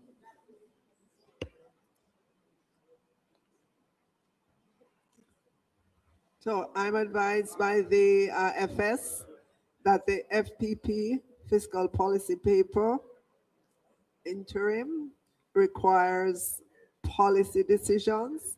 So it's not something that the it's not something that the technocrats at the Ministry of Finance and the Public Service can finalize by themselves and bring to Parliament. They just had to wait until the new government was in place, with ministers assigned to ministries, and ministers had to come in and get used to their brief.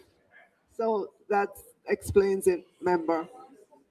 There are other concerns that were raised regarding, for example, the inadequacy of the allocation to the Ministry of Education, which I have seen amendments now, which has quadrupled the allocation to the Ministry of Education in these amendments that you've just tabled this afternoon. So when we come to OPM and education, members of the committee will further interrogate on those issues. So member, there is an allocation to the Ministry of Education that would take them through the end of this fiscal year. There are, as we look at the fiscal years ahead, there will be even more significant allocation, right? In this budget, there is about 1.3 billion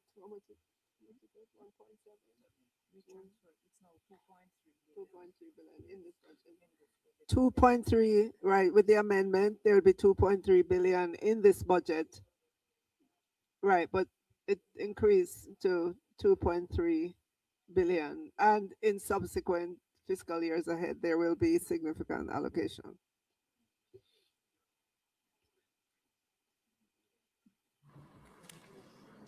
Yeah. Member Crawford is next, going from Member Hilton's procedural question as it relates to the supplementary estimates, where there are additional questions, Minister of Finance and FS. The members are asking that every effort be made to respond, because there are, in keeping with what I read earlier in terms of appropriations bill, the right to ask questions in respect of any increases. And therefore, as much as is possible, it is being encouraged to respond to the increases wherever they may be. In the event that we are not able to respond, then we would provide a response at a later date. But every effort should be made to respond. Member Crawford. Thank you, Madam Chairman. Minister, the loan to JPS of approximately 23 billion Jamaican, is that in addition to the 45 million US dollars that they received from the self-insurance?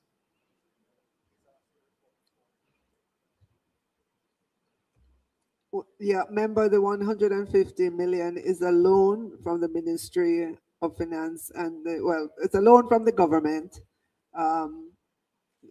you know, operationalized by the Ministry of Finance and the Public Service. In terms of their insurance payments, that question would have to be put to the respective ministry. I don't have the,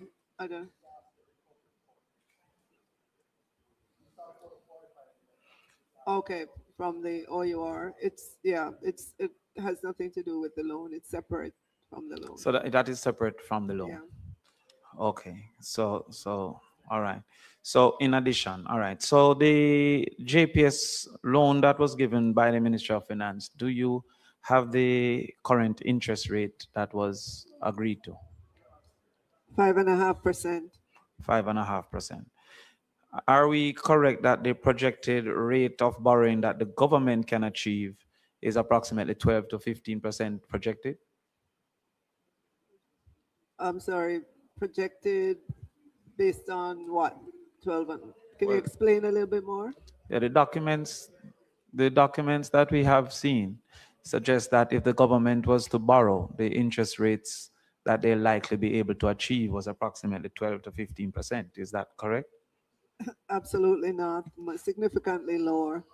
It would be significantly lower. Do you have an estimate of the rates that the government would be able to borrow?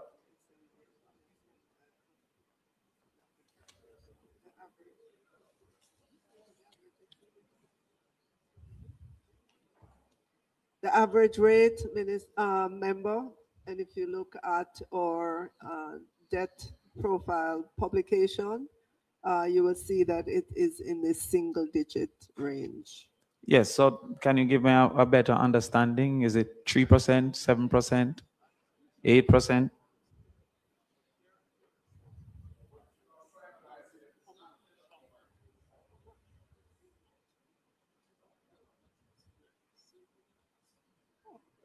So member, as you can imagine, our source of financing, there are different sources of financing.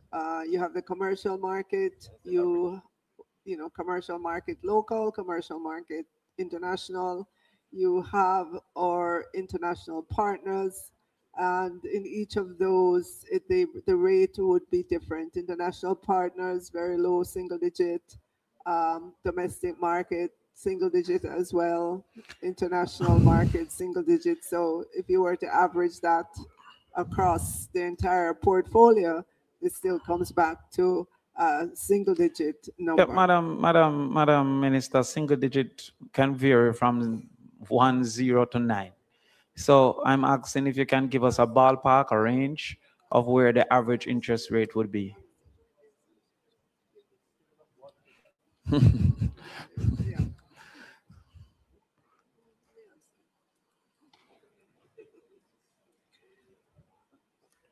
All right, so member, just to direct you, there is a publication that's done. It's called our medium-term debt management strategy.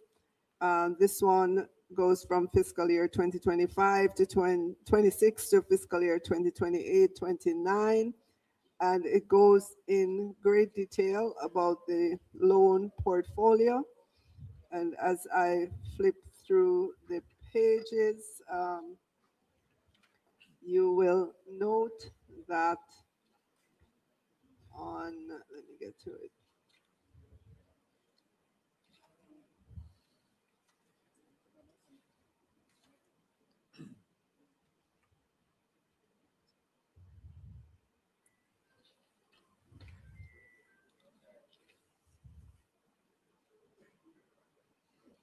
All right, so if we look at our domestic interest rate,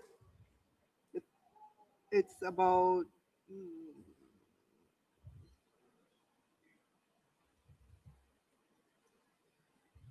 no, it's not.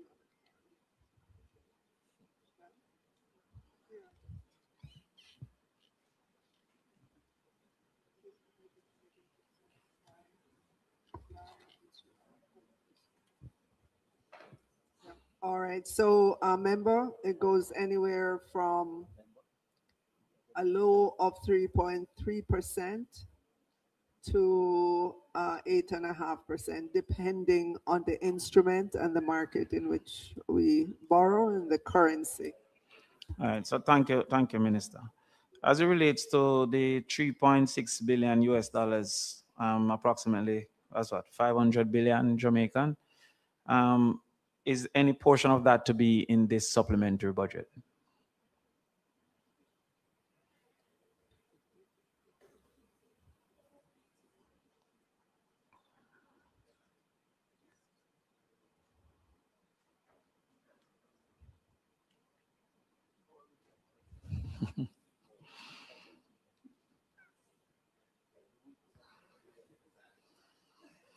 Oh, none of that is in this fiscal year's None of figures. that is in this fiscal year. If I can go back to the 24 billion for JPS, how would that impact the liquidity and the ability to implement projects going forward this year into this budget? How would that impact the government? Yes, to do the housing, the water, the food packages, the removal of that 25 billion in a loan to JPS, how would that impact the budget's ability? It does not. We have ample liquidity to manage what we, set out to do this fiscal year. Okay. What's the estimated impact of this 3.6 billion on the debt to GDP ratio moving forward?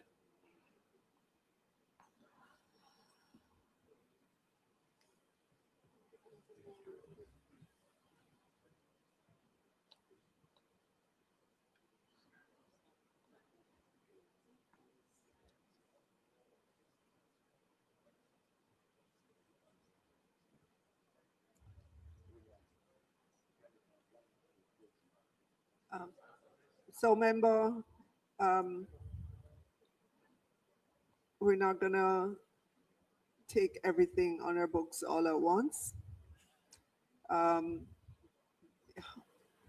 We will be very careful about the drawdown on these facilities that are available to us.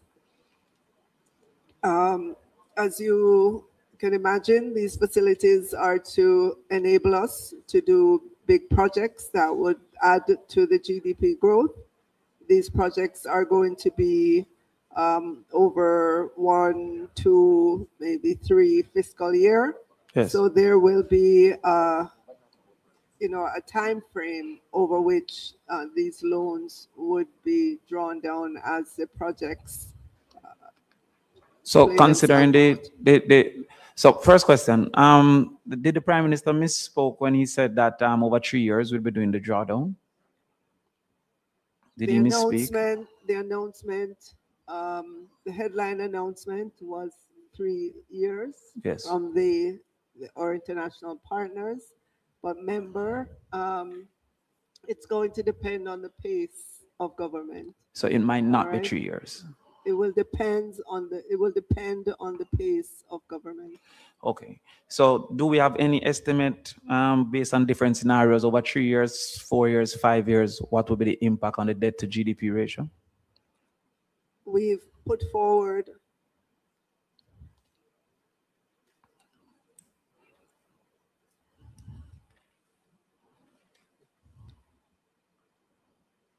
so in our fiscal policy paper, member, we have put out some estimates of Yes. where the debt to GDP is expected to be after we hit the 68.3% this year.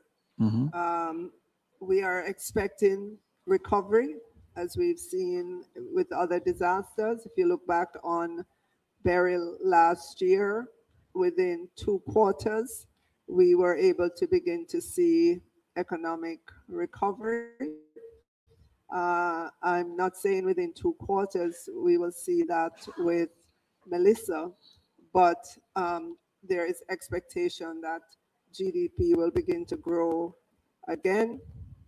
And together with the capital spending that we need to do and the drawdowns, those have been worked into the estimates that we put out. Can you give me that estimate or is it available?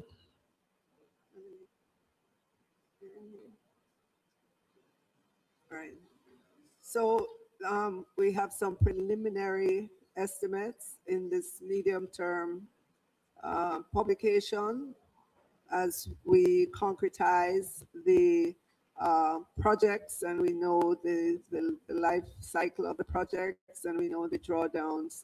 Those will be reflected in numbers in the future. But these are our preliminary estimates that we lay out in the fiscal policy paper interim report.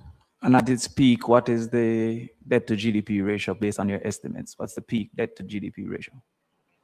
68.3%. So after the addition of the loans, we expect that the growth would be sufficient to maintain a debt to GDP ratio of 63.8%. 68.3% at the end of this fiscal year 25-26, by the time we get to the end of it. And then as we go forward, we're expecting recovery in our GDP. We are expecting projects to pick up. We're expecting economic activity, and you can see the trajectory for our debt to GDP in these papers. So we're expecting to begin to see a decline again in the debt to GDP. So based on your estimation, over the next 5 years, the debt to GDP ratio should not be greater than 68.3%? That is our early estimate. What is the growth rate that you have used to make this estimation? The expected growth rate to make this estimation?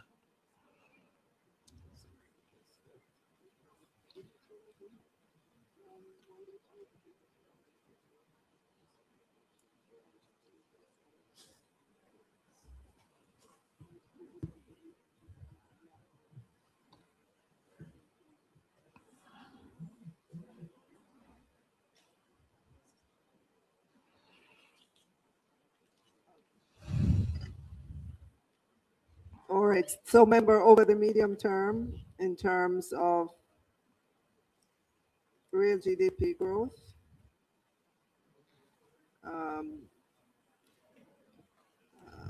we're looking at 0.7 next year, 3.1 fiscal year 2027-28, and 1% fiscal year 2028-29. And that's the real GDP growth of this. Nominal GDP growth would be different numbers. So our estimation, if we take the full sum loans, are that rates of growth of 3% or less would be able to keep us at 68.3%? No, we're not going to be kept at 68.3%. With the hurricane this year, our estimation that we will end this fiscal year 2025-26, which comes to a close at the end of March of next year, that when we look at our debt to GDP, then it will be in the range of about 68.3%, primarily due to the decline in the GDP. Okay, let me correct my question. Are you suggesting that it's going to be 68.3% or lower at rates of growth of 3% or averaging that 3%? Yes, we're expecting it to be lower, member. Okay. Now, we have also seen in the fiscal paper that there's a target of 60% by 2030. I figure you'll be taking that today as well. However, have you done any estimates on the level of surplus that we'll have to sustain to achieve that?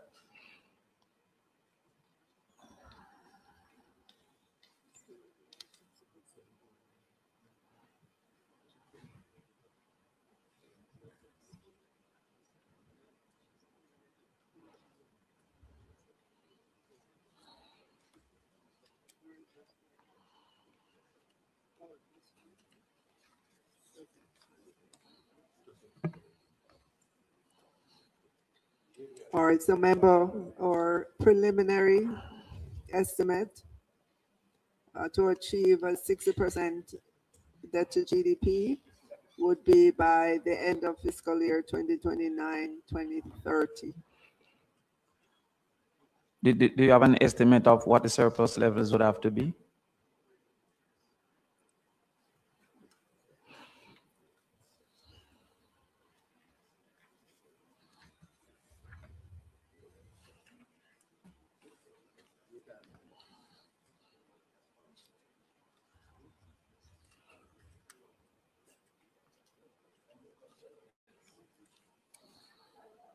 So, member, as you can imagine, as we move forward, we will have greater clarity in terms of the growth from the various sectors that have been decimated by the hurricane.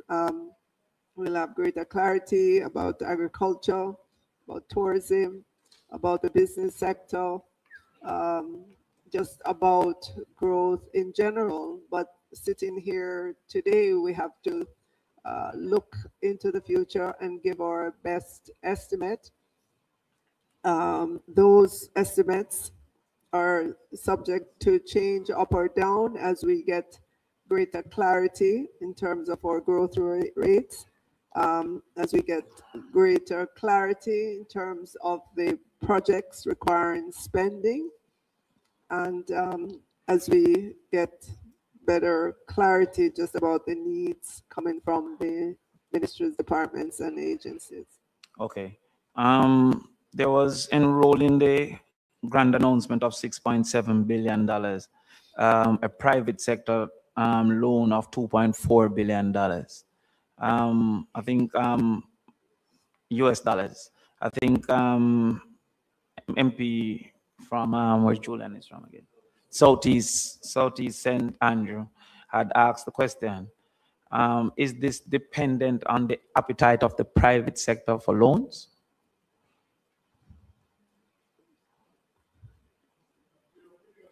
I would say yes, but also that's why I missed up answer you. Recall that there are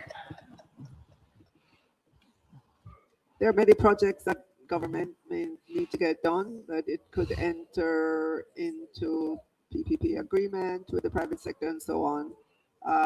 So it's government and the private sector working together in terms of the priority for that part of the loan.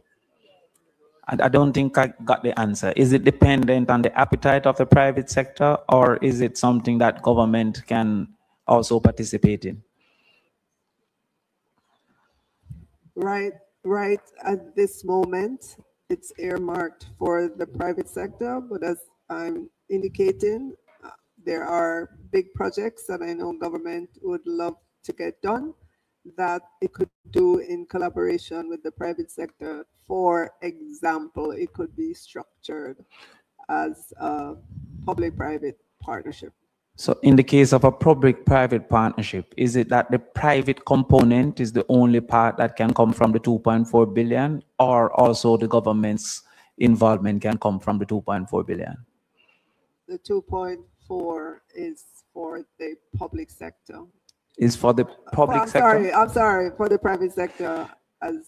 So if there's a public-private partnership where the government is spending $1 billion and the private sector is spending $1 billion, can the government also benefit from this 2.4, or only the private sector component? Remember, at this moment, the 2.4 billion would be coming from the private sector arm of the multilaterals. So essentially the government can't participate. Now, the Prime Minister have indicated that there were previous projects before burial. Were the previous private entities, and didn't they already identify capital if there were previous agreements?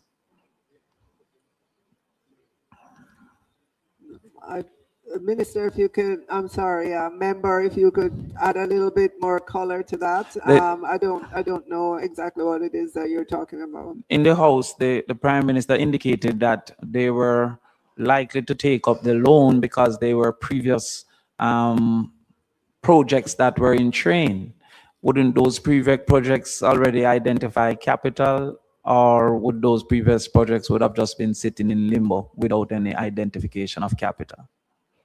Chair, I think while the member does have some latitude in committee, which I think he rightly directed his questions initially around things like interest rate and loans. I believe now he's going a little bit outside of what we're here to discuss today. Not to say his questions aren't relevant for another space and time, but not for this supplemental budget exercise. So I would ask the member to bear that. All right, thank you, Chairman. I'm going to come back inside and ask my final question. Where were you, member? I was outside. Where were you? I was outside, so I got to come back inside. There was a correction made today with a movement from the Ministry of Education from 616 million to 2.31 billion, 2,316 million. Was that a correction of a mistake, or was that a conversation that they had post the PAAC?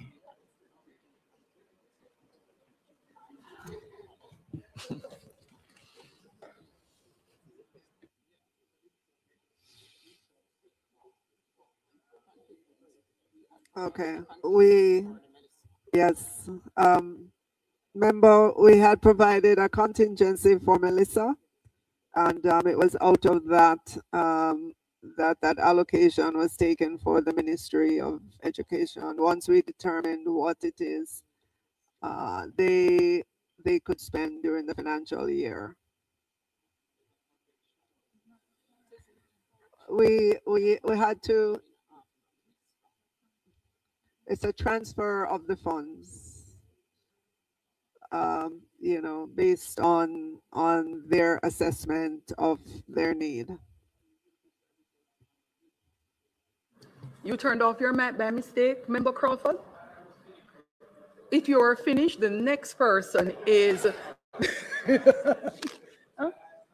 who has been waiting patiently is Member Newell. Thank you, Chair. So, Minister, what I want to find out is whether the increased allocation to the Ministry of Education is the correction of an error, or it is a fresh allocation based on new information post the PAAC. Yeah, but the answer wasn't. The response was not. She didn't answer the question.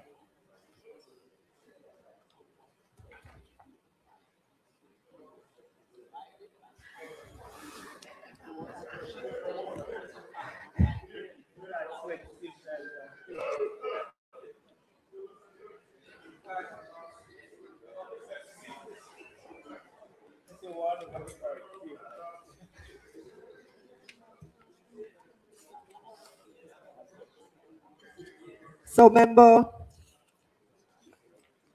there's an amount that was put into the contingency fund in finance, specifically to finance those requests, those Melissa-related requests when they come in. As you know, well over, I think the number is about 160 or 168 or so schools were damaged. The Ministry of Education had to send out their assessors to assess the damage. We knew that they would come with a significant request, and so that allocation in the contingency would be taken out at that time when they come, you know, with the size and the quantum of their request. So is it that ahead of the tabling of the supplementary last week, this information was not available because it was not placed there? So it suggests that it is either an error or new information came in? I'm not clear what it is. So was it just a placeholder last week? So I'm advised by the FS that the details just was not available at the time of preparation of the document. Okay, so you used the best figure that you had at the time. We used it, right. And again, the amount that's set aside for Melissa contingency was the account. No, I'm clear on the set aside, Minister. What I wasn't clear on is the significant difference that would have, which I welcome, because 1 million per school was way inadequate. No, that was just for cleanup. 15,007, Minister.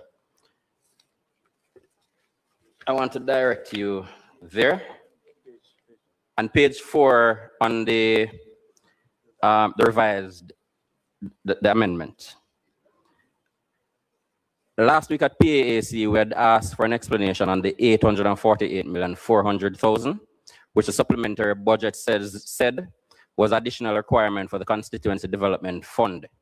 And we were unable to place it in terms of the information we have where the CDF is concerned.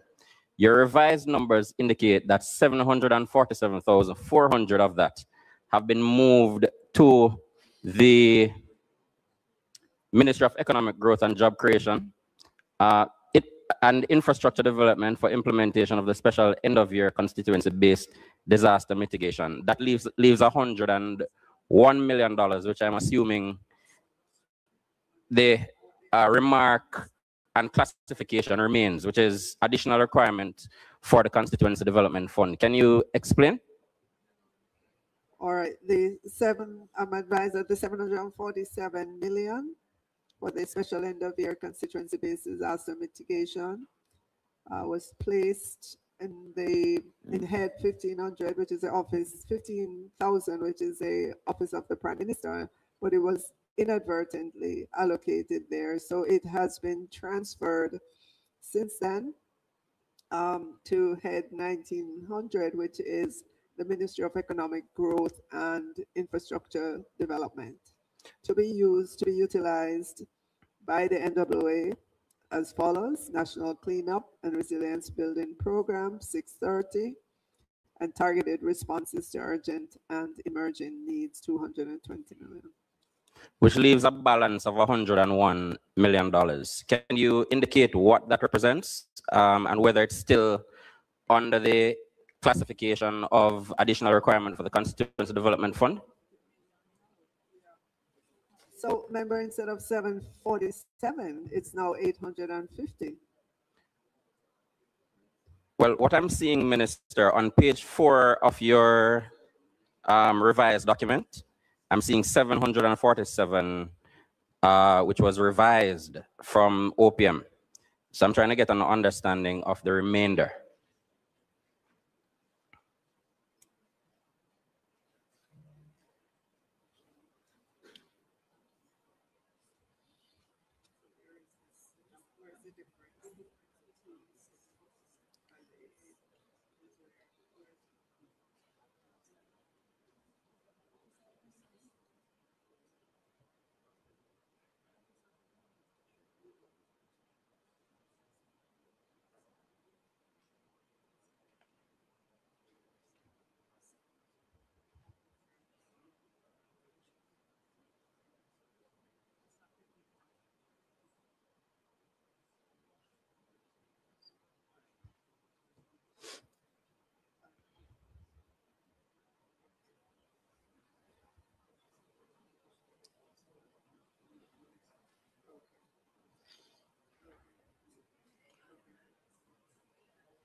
Member would have to get an explanation for that 101 million from the office of the Prime Minister. I don't know. Thank you, Minister. In your presentation last week, you said already our international partners have indicated that within that package that's announced, there's about 450 million for JPS. And what that will do is allow for a loan of 150 million to be repaid back to us, so we get back the liquidity. Minister, would you agree that just based on the questions asked earlier and the answers that you have given, that that statement is premature and the loan is at now speculative at best? What do you mean by speculative? Meaning the loan is not there. It depends on JPS and the multilaterals working out an agreement for that loan to become available. We've given or undertaken to JPS. No, Minister, I'm speaking specifically to, I quoted you from the Hansard, where you said the 450 million, what that will do is allow for our loan of 150 million to be repaid back to us. I'm asking if that was accurate or if you will accept that that was a premature statement. It was a statement that we believe will happen because We wish along with you, Minister. Thanks. What? I'm sorry? I never said we believe will happen.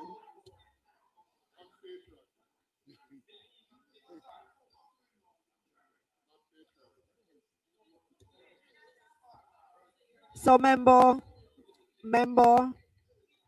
you have no idea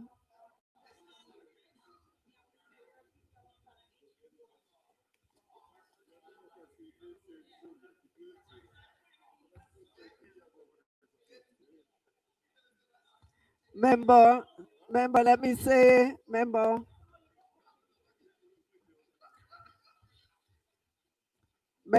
just let me say, since the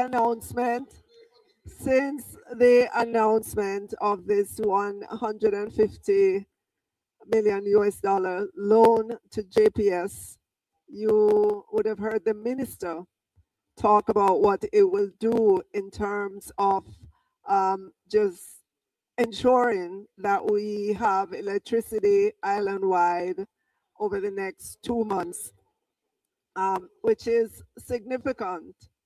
Otherwise, persons without would have to wait for a much longer period of time. And I just want to say to you that there are so many persons who called me to say how very proud they are of the government and the ability of the government to be able to extend US $150 million to our electricity company. I can't think of another time, another government, certainly not on your side, that would have been able to do this.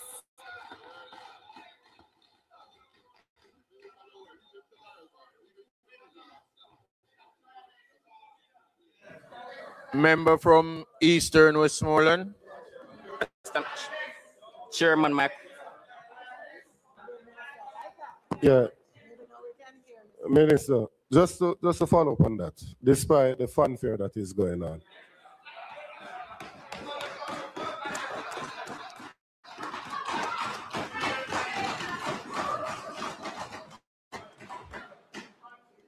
Minister, if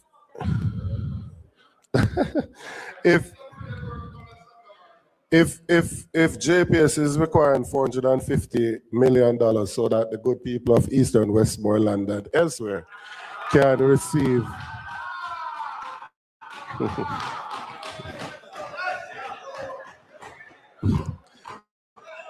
can receive electricity, and currently from what we are aware of thus far, the government is willing to lend 150 out of the amount. Yes? Of the 450, the government is willing to lend 450, the government is willing to lend 150.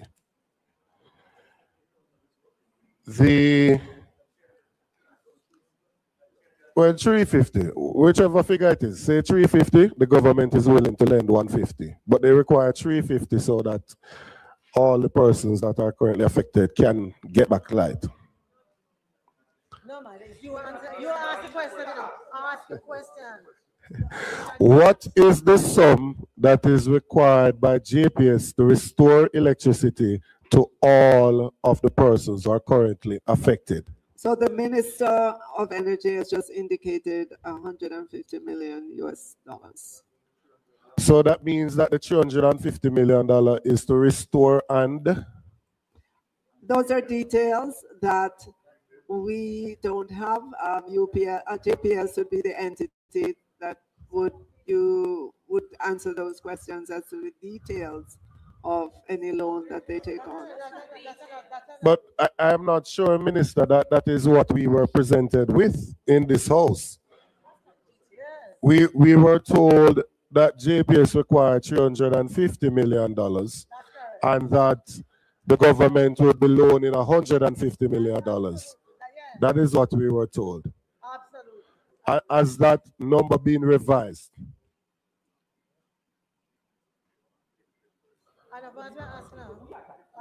So the minister has indicated US 150 to restore by the end of January 2026. So who's lying somewhere? Somebody not telling the truth. Somebody not telling the truth. You can, I said, who is lying? I asked a question. You can decide whatever the answer is. Minister, this is not as easy as just a soapbox moment. This is not a political soapbox moment to just say 150 and get back light. It's not. What we're talking about here is also the finances of the country. So I'm saying I need to know when JPS did their estimates, their assessment as to the damage from the devastating Category 5 hurricane, what is it that is required to restore electricity to all of the persons that were affected? That's what I need to know, because previously we were all of the impression that that was 350 million. Then we heard it being revised upwards to about 400 million. And now we are told that only 150 million is required to restore electricity to all affected persons. All right, so member,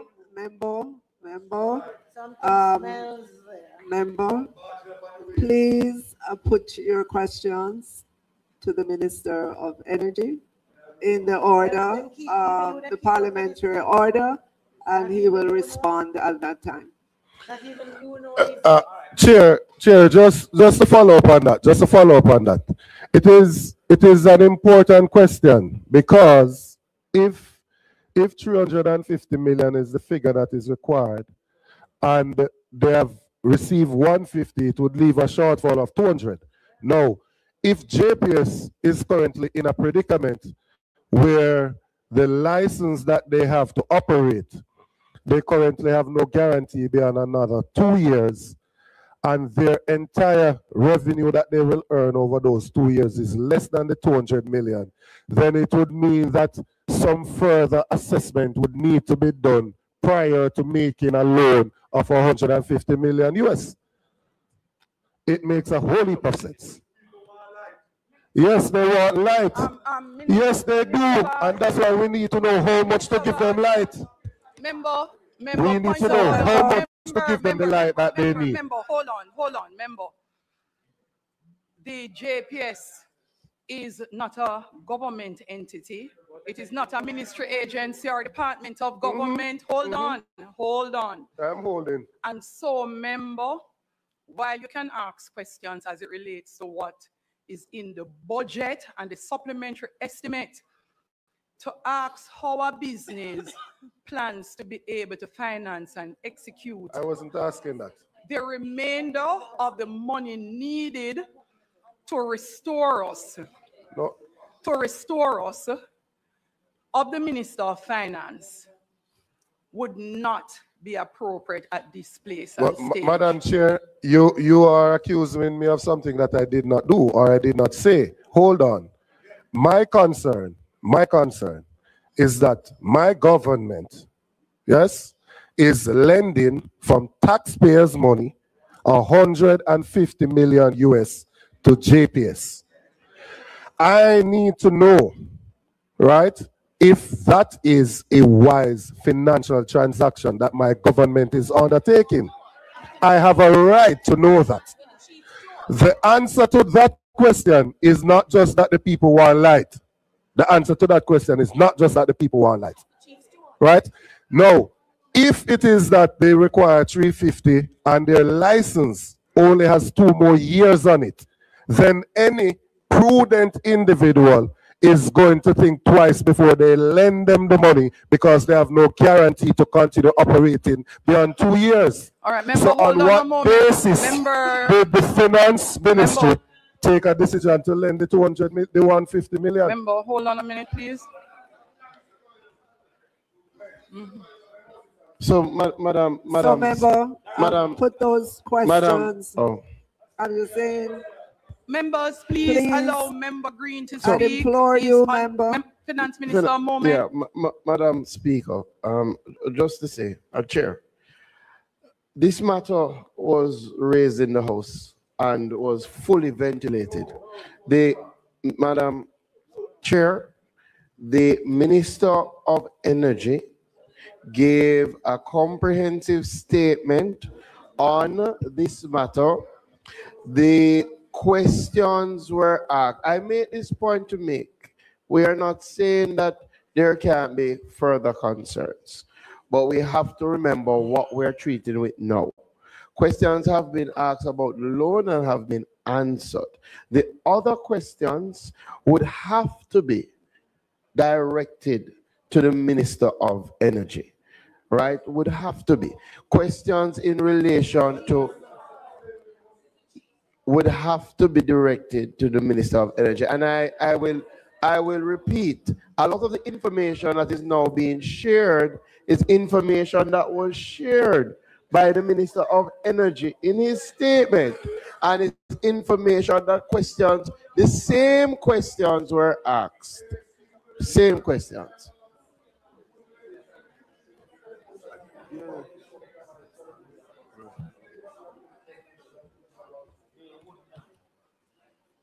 So, members who have your mic on, could you turn it off so I can allow,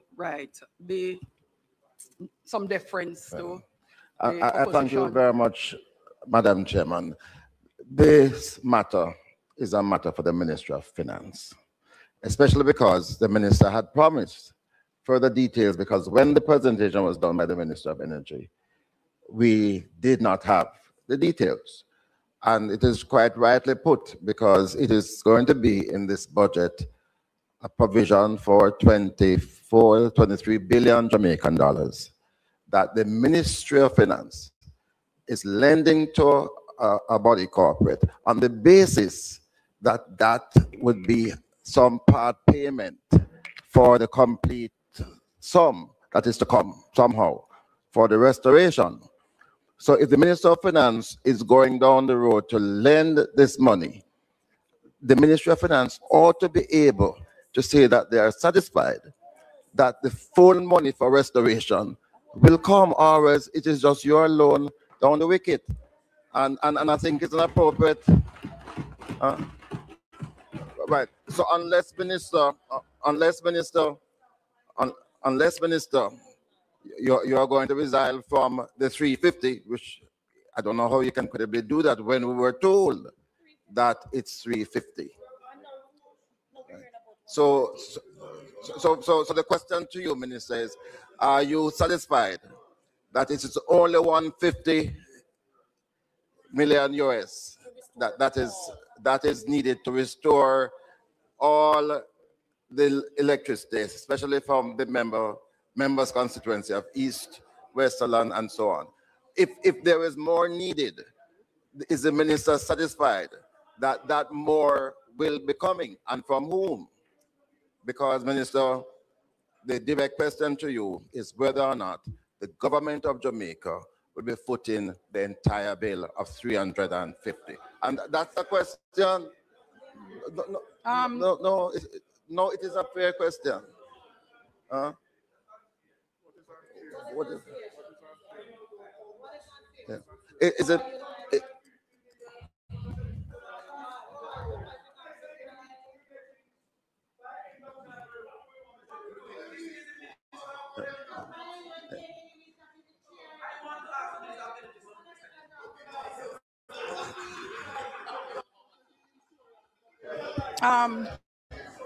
Minister of Finance.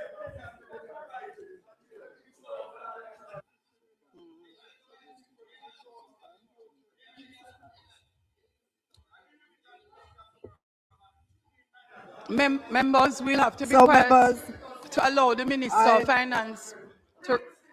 I'm going to. We will have to be quiet to allow the Minister. We will need. Members, could you allow the Minister of Finance to respond?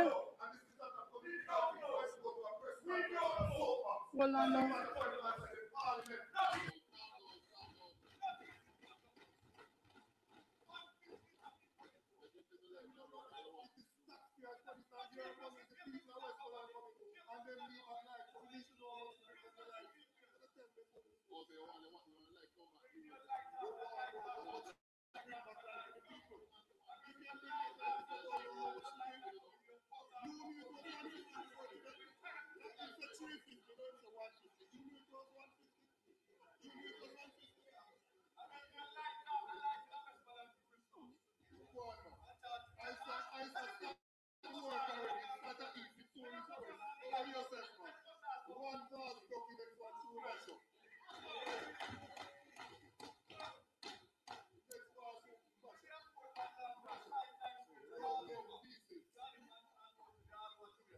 Members, are you interested in coming back to committee meeting? For those who are outside,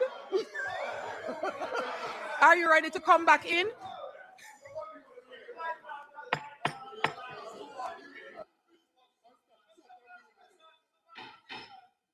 Members, remember the others of us would like to continue our meeting.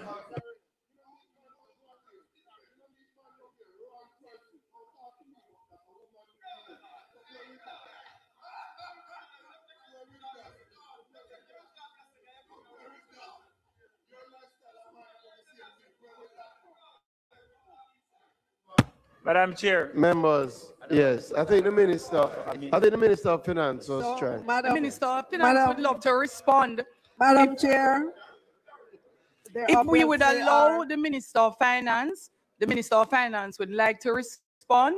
Members, would you be so kind as to allow her to speak? Member Campbell, Member Vaz, before that, please. So, Madam Speaker, thank you. There are obviously many questions that the members have, the details of which I am not able to give at this moment. As you said earlier on, JPS is a private entity, and I would implore members to come with their questions, to ask those questions of the Minister of Energy at another parliament when he's able to answer in great detail all of those questions. What I can say is that the request that was made of us at the Ministry of Finance and the Public Service was for a loan of $150 million US, and you would have heard the Minister of Energy say that that is for restoration by the end, restoration minister, by the end of January 2026.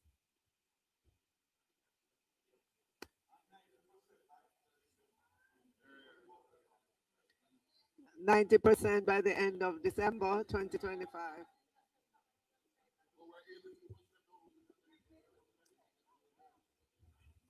Yes, we do have some additional questions, members. Please just get back to the sitting. Member Hilton, you're first, then Buchanan, you're next. Minister, considering that the Minister of Industry is not here today, and following on the question I posed earlier, there are two questions I want to have answered. On page 53003, page 5300, the MSME support and development, that's what is titled. Madam Speaker, I see that the the additional sum of 60 million is being voted on today. The approved estimate is almost $1 billion. When I read the narrative, it speaks to salaries and allowances of employees. I'm wondering how much of this almost $1 billion is actually for the development, support and development to the MSME, other than the administrative personnel. 5,303, the P3, 5,300 P3. How much of that is for the MSME sector to do the operational aspects of them and provide for the MSME? Member, I don't have that allocation, that detail right now. I would have to ask the Minister of Industry that question. And could you, while as you ask, just for clarity, ask whether the $10 billion that the Development Bank announced is a part of the overall package addressing the needs for the MSME sector, and in what sense is that, if that can be detailed in the response. My next question. Okay, my next question is on page 5, 5,300, page 5, the Special Economic Zone Administration. Madam Speaker, Madam Chair, and to you, Minister, I see nearly $1 billion, well, in excess of $1 billion allocated for the SEZ, the Special Economic Zone. In the breakdown, I'm seeing that 197 million, almost 200 million of that is for fixed asset and capital goods. When was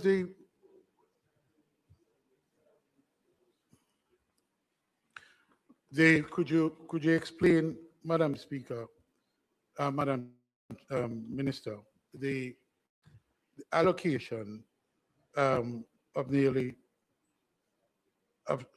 300 million, 250, 229 million additional, and what is that additional sum for that was not in the first supplementary or the budget itself, the previous budgetary allocation? What is that amount for?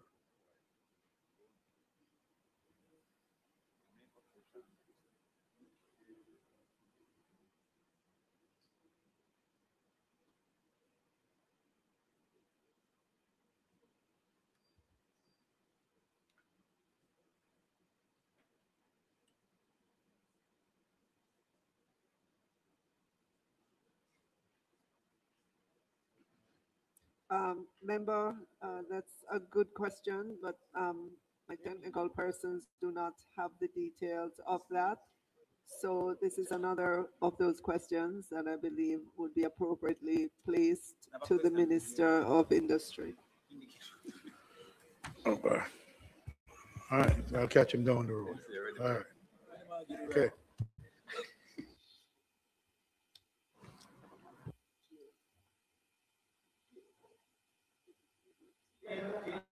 Member Buchanan. Thank you, Madam Chairman. Madam Minister.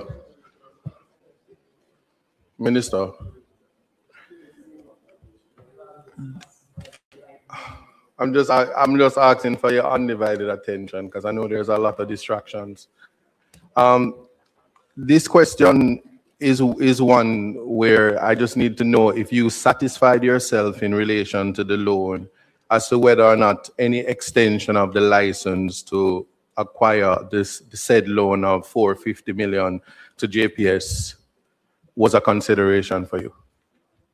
Did you satisfy yourself before awarding the loan whether or not there was an extension and as well as whether that extension allowed JPS to possibly acquire the additional sums.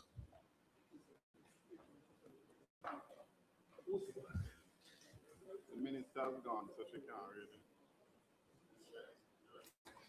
it. It's not them. It's not them. It's not.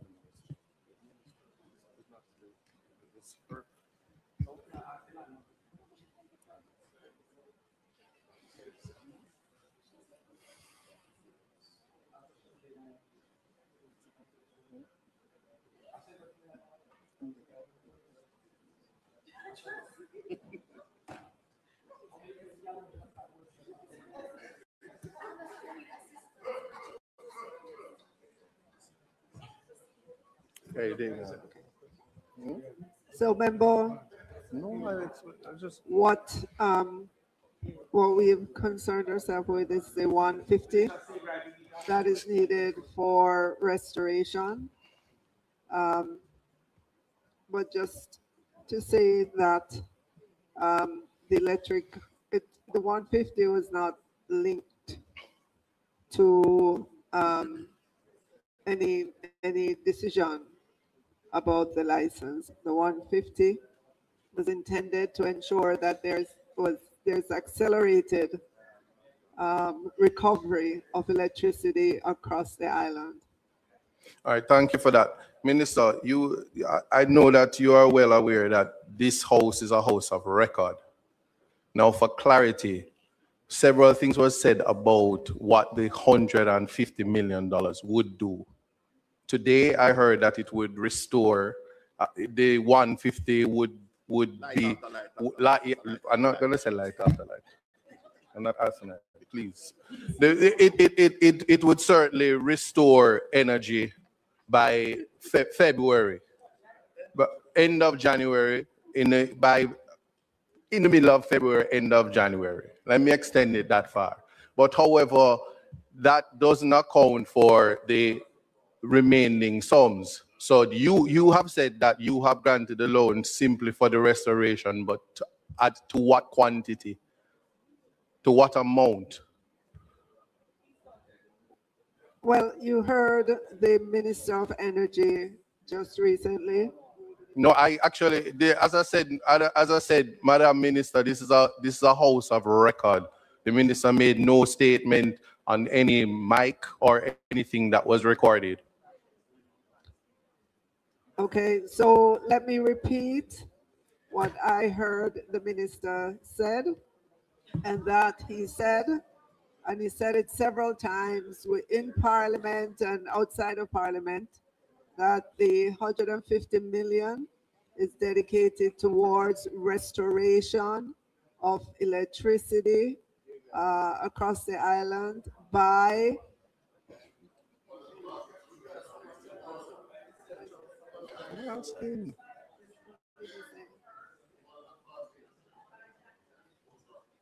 right, by January 2026.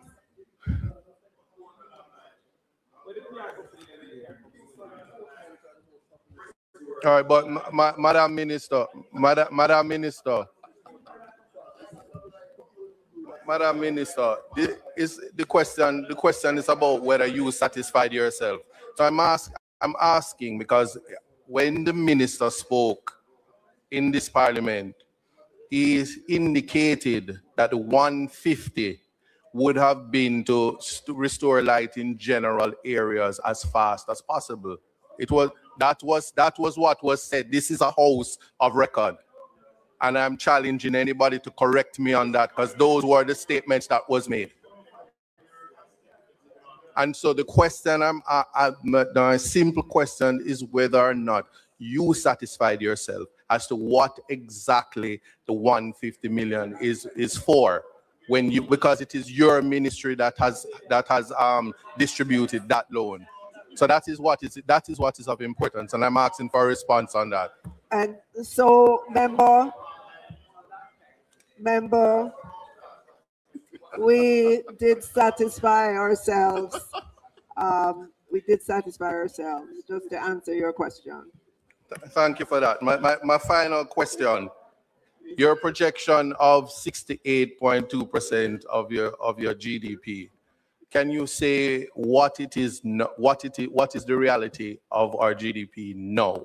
Your assessment for you to make the projection. Yes. So our projection for GDP growth by the time we end this fiscal year is that we would see a decline of 4.3% by the end of this fiscal year.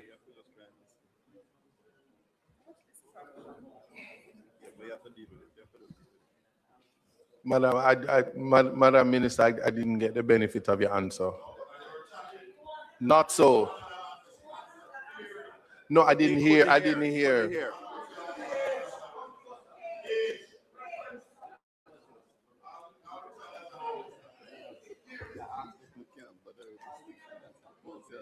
That's it.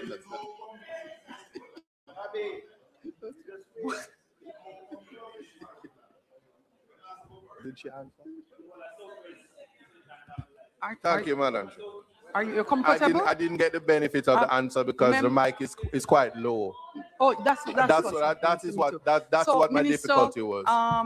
Member Buchanan is asking you to please repeat because the mic is not functioning so well. It's very low, and he didn't hear your response. Thank you, Chairman. So can I ask the member to repeat the question? She asked me to repeat. She asking me to repeat. No, I was, Madam Minister, I simply asked, what is the reality of our GDP now, post Melissa? Not the I know what the projection is, but what it is, what is it now based on your estimate? Well, the only number that we have for GDP would be as of the end of the third quarter. All right. The fiscal, well, as of the end of September, which is that's the only number that we have. Minister, I get Member Buchanan to be asking if our projection is 68%, our last actual information, what is that percentage based on what was actual? Thank you, Madam. So our last debt to GDP figure would have been the debt to GDP at the end of fiscal year 2024-25, and that was 62%.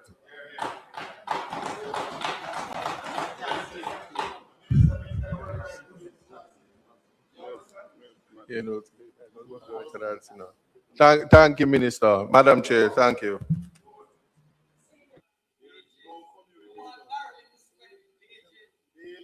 No, before page. Okay. We have one more question from Member Dawes. Thank you, Madam Chair. Minister, we're getting about 3.6 billion US dollars, mostly in loans, not grants. We have hospitals, clinics, schools, houses to fix. We have infrastructure such as roads and drains to fix. When the minister gave his presentation about where that $150 billion would be going, and let us put it in perspective, this is $24 billion. Sorry, 150 million US. 24 billion Jamaican dollars. He said that the restoration would be done by the end of February, January, as opposed to April, May, June. Now, what is the opportunity cost of bringing restoration of electricity await forward by three to 4 months?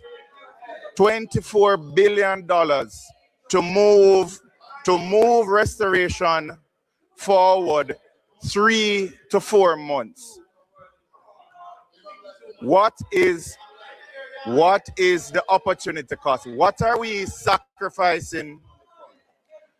What are we sacrificing for $24 billion to be spent so that we don't wait 3 months for restoration? What can that $24 billion do when everything else that we're borrowing, it is going to come at a cost for interest rates? Who made that determination that 3 months of earlier restoration is worth $24 billion at a time like this?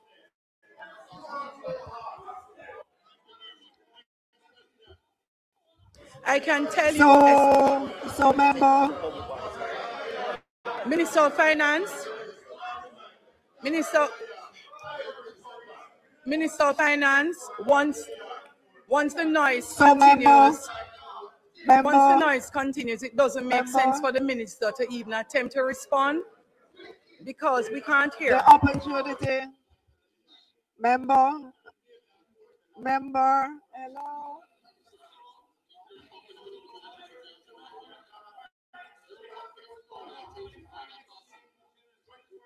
So, member, so member, hello.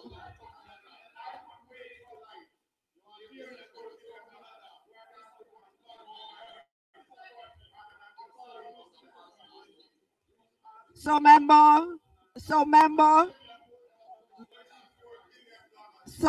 member, if member, if our hospitals,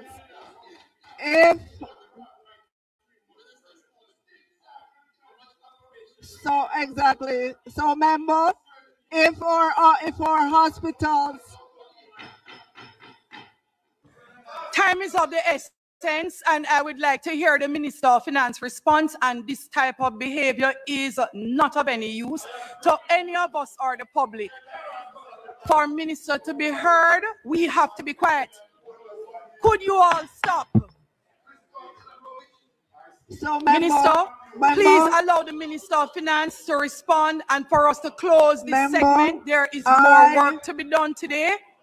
I would love you to ask the patient that is waiting for a life-saving operation to ask that patient what is the opportunity cost of $25 billion. Ask that patient.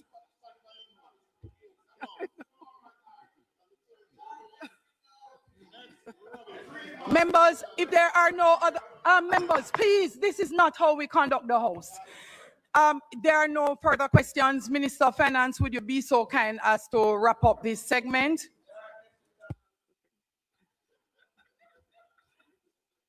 Madam Chair, the amendments to the third supplementary estimates 2025-26 are before us. I put the amendments. Members, in order to chair the committee, it is important that I'm able to hear. I cannot hear the minister if we are speaking at the same time. And for the benefit of the members, I may not have said it before, but here, and even worse at the speaker's chair, we cannot actually hear a lot of what you say in the House.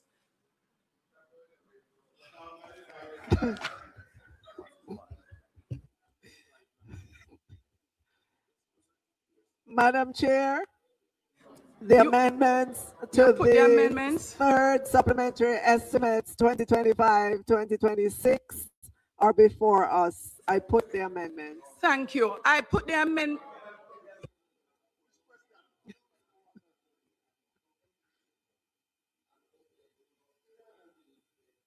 But they ask questions about education.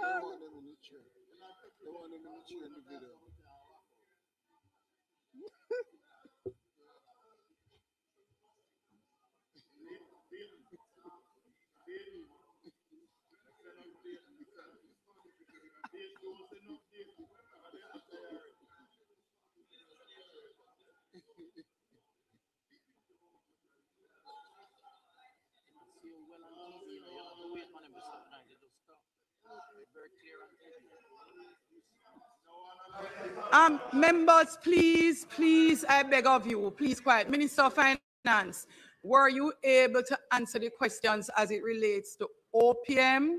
That's the first question. We answered the question. No, I know they're here. However, let's make it clear. For the supplementary estimate, this is unusual. For the estimate, the Minister of Finance is a person who would answer the questions. This is not the regular recurrent budget that we would do annually, which is why I made the point after speaking with Member Hilton that having gone through all the increases, the Financial Secretary and the Finance Minister should have availed themselves of the items that increased. So that's why I'm asking the question. If she's unable, she referred.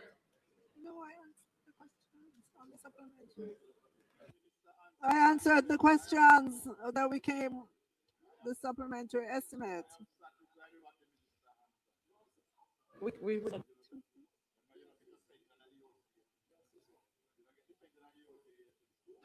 Finance Minister,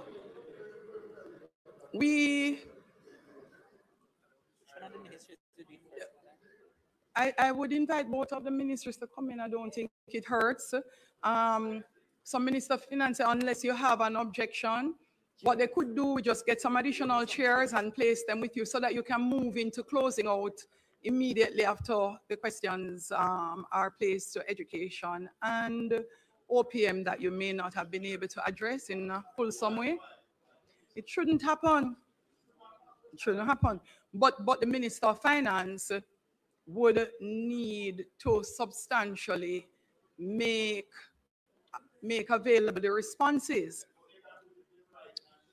You would normally put in writing, Member Montague, you know, some questions if you're not able to respond, but substantially the minister would have needed to respond to most of the questions.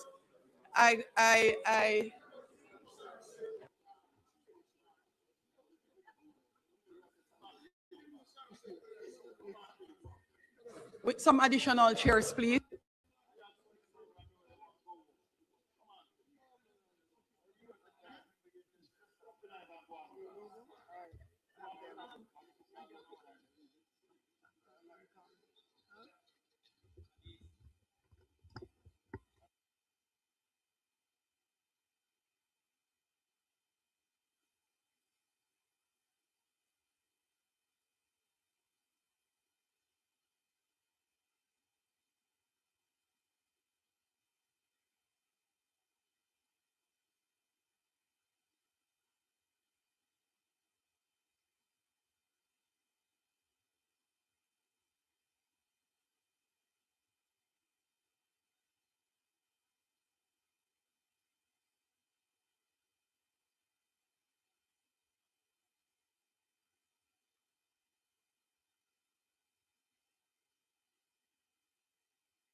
Join us this evening at 7 p.m. when we'll be speaking to Senator Floyd Morris, where 185 people are still in shelters at the Petersfield High School in Westmoreland, and the government want to remove them from there and they have nowhere to go. So join me this evening where opposition spokesperson on housing, Senator Floyd Morris, will be speaking to us on that. The parliament is becoming a market. Stand by for more drama in the Jamaican parliament.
All right, members, we are back. We will start with Office of the Prime Minister.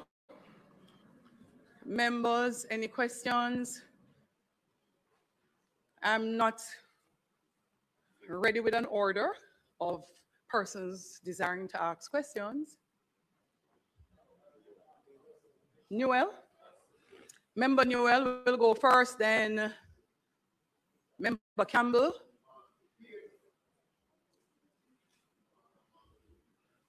Any other questions for OPM? And Member Crawford.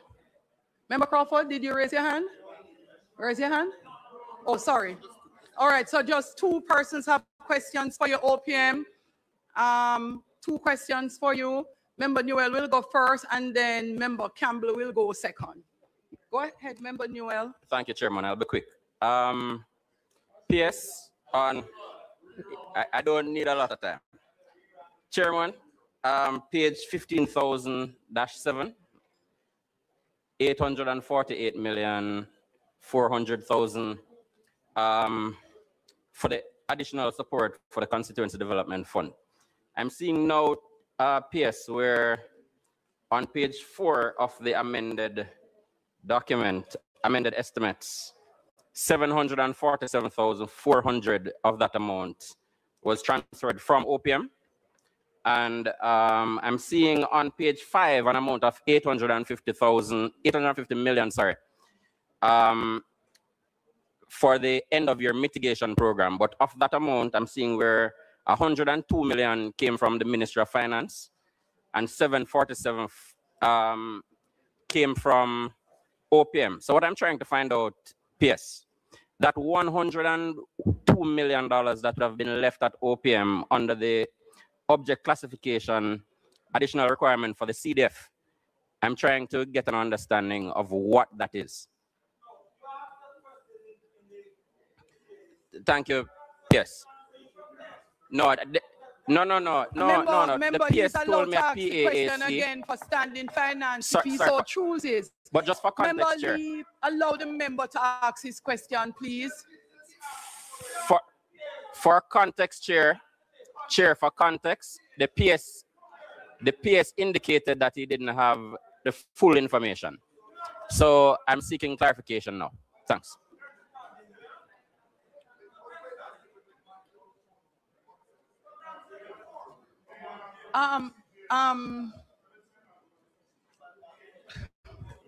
PS, in the interim, Member Newell, you're finished with your questions? Yes, but just all right. So while PS gets the information, in the interest of time, I'm going to ask Member Campbell to also ask his question, and then the PS will answer. No, the PS will tell us if he can or can't answer. No, if it's supposed he doesn't have information yet, that's okay. No, it can't happen. Member Campbell, go ahead with your question, Member Campbell. Member Campbell. Thank you, Madam Chair. Yes, in relation to page 19,003, Hurricane Melissa Relief and Recovery, and the procurement of 3,300 containerized folding units for housing affected persons. We had a natural disaster, which is the doing of no one here. And it left thousands of persons homeless. And in terms of what is being done to provide temporary shelter for those persons, the 3,300 units here is a small percentage of the individuals that are affected. So from the allocations, this increased allocation that comes through the supplementary budget, what other measures are in place to provide temporary housing for those persons who are affected?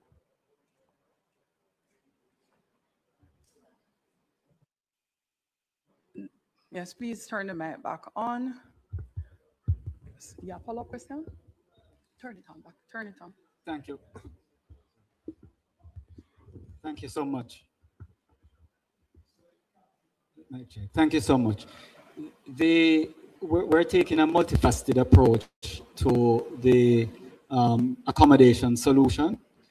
So when we do the assessment, the impact range from persons just having roof damage to total loss. So we're taking a progressive approach. So as we move from providing just relief packages to focusing on housing and enabling persons with purchasing power, we are looking at the temporary roofing solutions for those who just have roof damage. We're looking at the modular type solutions that we can bring in and assemble quickly for those with total losses. And we have support from other countries.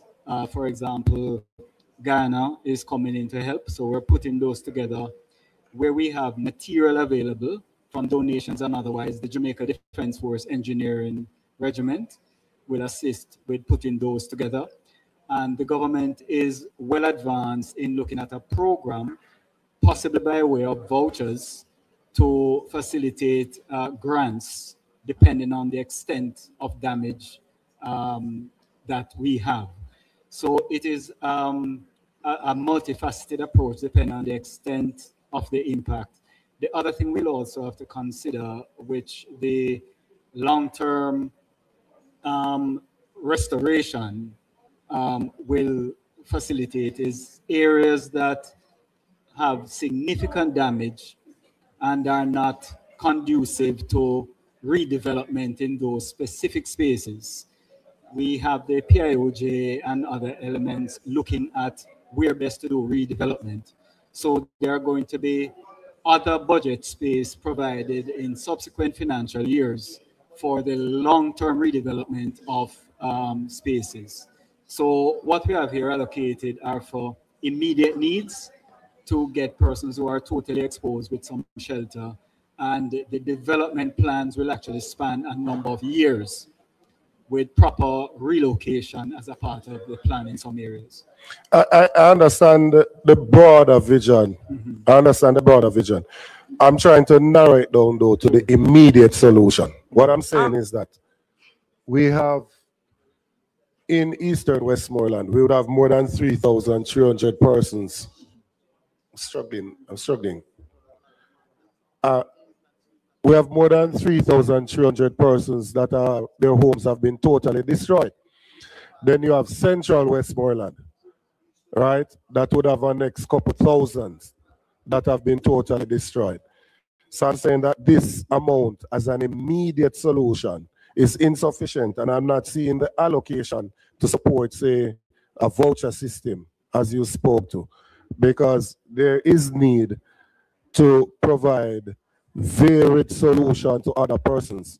Now, we are roughly 6 weeks post the hurricane, and those persons are still outside.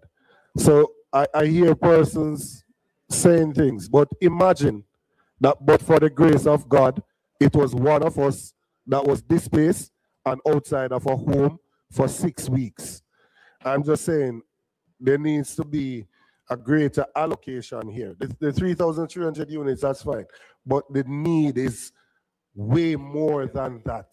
And I'm not seeing the allocation to provide other mechanisms through which persons can get temporary. Because now when we go into the communities, most of the people say they have enough food. What they want is somewhere to stay. And Member Campbell, just a moment. The permanent secretary will need to provide his answer to the minister for the minister to respond. In addition, the minister, Minister Morgan, who is within the Ministry of Economic Growth and Job Creation, has asked for an intervention to assist with this particular response.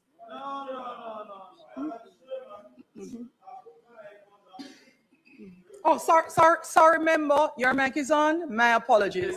It's me here. Go right ahead, Member Warmington. Madam Chairman, I've been here since 1980, came back 2002. And I'm amazed to see that the permanent secretary is responding to questions in this house. The minister ought to respond to any question asked here, not the permanent secretary. So I'm asking, maybe not asking, may I say, return to the protocol in this house, whereby questions are not directed to the permanent secretary, and the permanent secretary does not respond. Technical officers, consultant advisors do not respond in this house. All answers must be. No, additionally,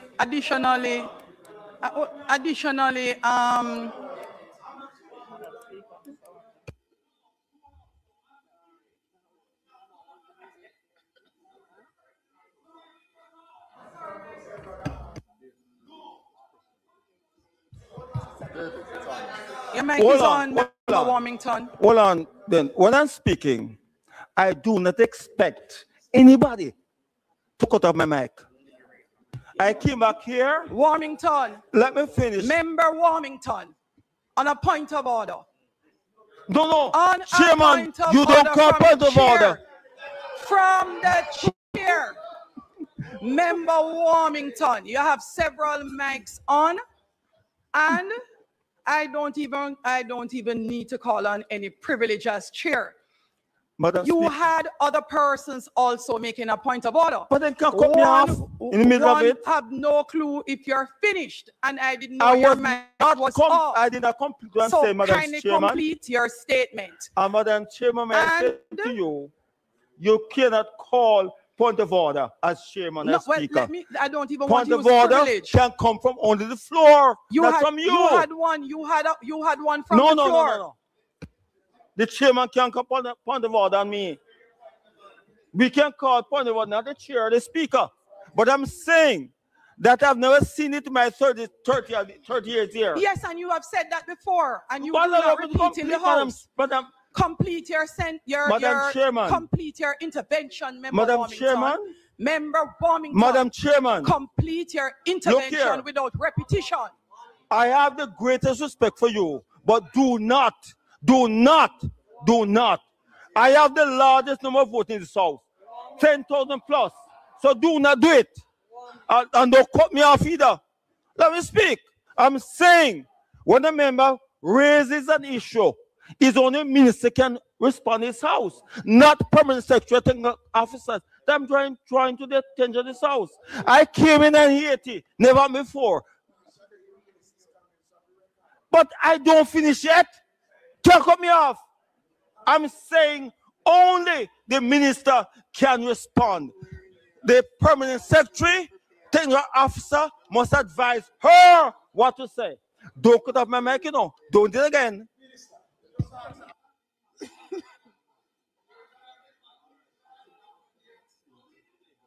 Are you finished, Member Warmington?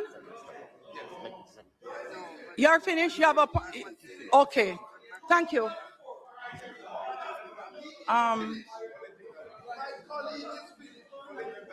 Chairman.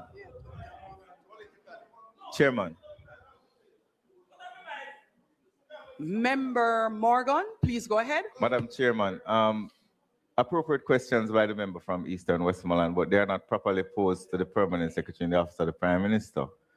The procurement of the houses or the temporary housing solutions are through the Ministry of Economic Growth and Job Creation. It is a part of a suite of solutions that is... That's not in opium. What? If you look at the, hold on. If you look at the assignment of subjects, the Ministry of Economic Growth and Job Creation stands alone as its own ministry. The Office of the Prime Minister is separate. The housing portfolio resides in the Ministry of Economic Growth and Job Creation. The procurement of the container houses, both from the NHT side and from the Ministry of Housing side resides in the Ministry of Economic Growth and Job Creation. That is not the only solution that is being engaged. The Office of Disaster Preparedness is also leading an effort to repair roofs. There are various other entities, international and local, who are also contributing to the repairing of roofs and the assistance with housing. And the government continues. It seems the member is no longer interested in the question. No, man, I'm listening. Right. So it's not just container houses. There are efforts through the JDF, there are efforts through ADPEM. We have international donations that are coming in. And we also, the government is going into the recovery phase. And in the recovery phase, you're going to see an escalation of the interventions as it relates to shelter for persons as well. Madam Chair, Madam Chair, that is the information I'm trying to ascertain here. I am saying that, and I don't want to be parochial, right? So I'm saying in those affected areas, including members from both sides, there are several thousand persons that are currently homeless. And I'm saying I am aware of some of the efforts. So I'm aware that the Guyanese doing 200 roofs in eastern Westmoreland. So I'm saying though that what I'm seeing as the allocation to deal with these issues, that I would essentially be asking the Ministry of Finance for an increased allocation to deal with temporary housing. It could be through that voucher system that you're speaking to, that some of those persons could receive a sum so they could go and purchase some things to put a roof above their heads. But we are now 6 weeks after the hurricane, and persons have gotten to a point now where the misery index is rising as they continue to be outside and exposed to elements.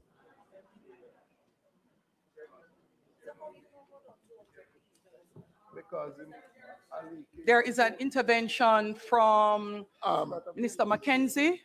Chairman, I just on the, not to be contentious, but just on the point made by Member Warmington. Since what is the protocol in regards to the comments made by the permanent secretary? Will that remain on the records of the Avansad, or it's something that should be erased? You know, should it be removed? It would be removed. It would be removed. So it is, yes, it may be on YouTube. Yes, it would not be recorded on Hansard. He has raised an objection. Member Warmington raised an objection. We do note the issue. So permanent secretary would be required to speak with the Minister of Finance, in addition to which the permanent secretary would not be able to respond in any way in the House.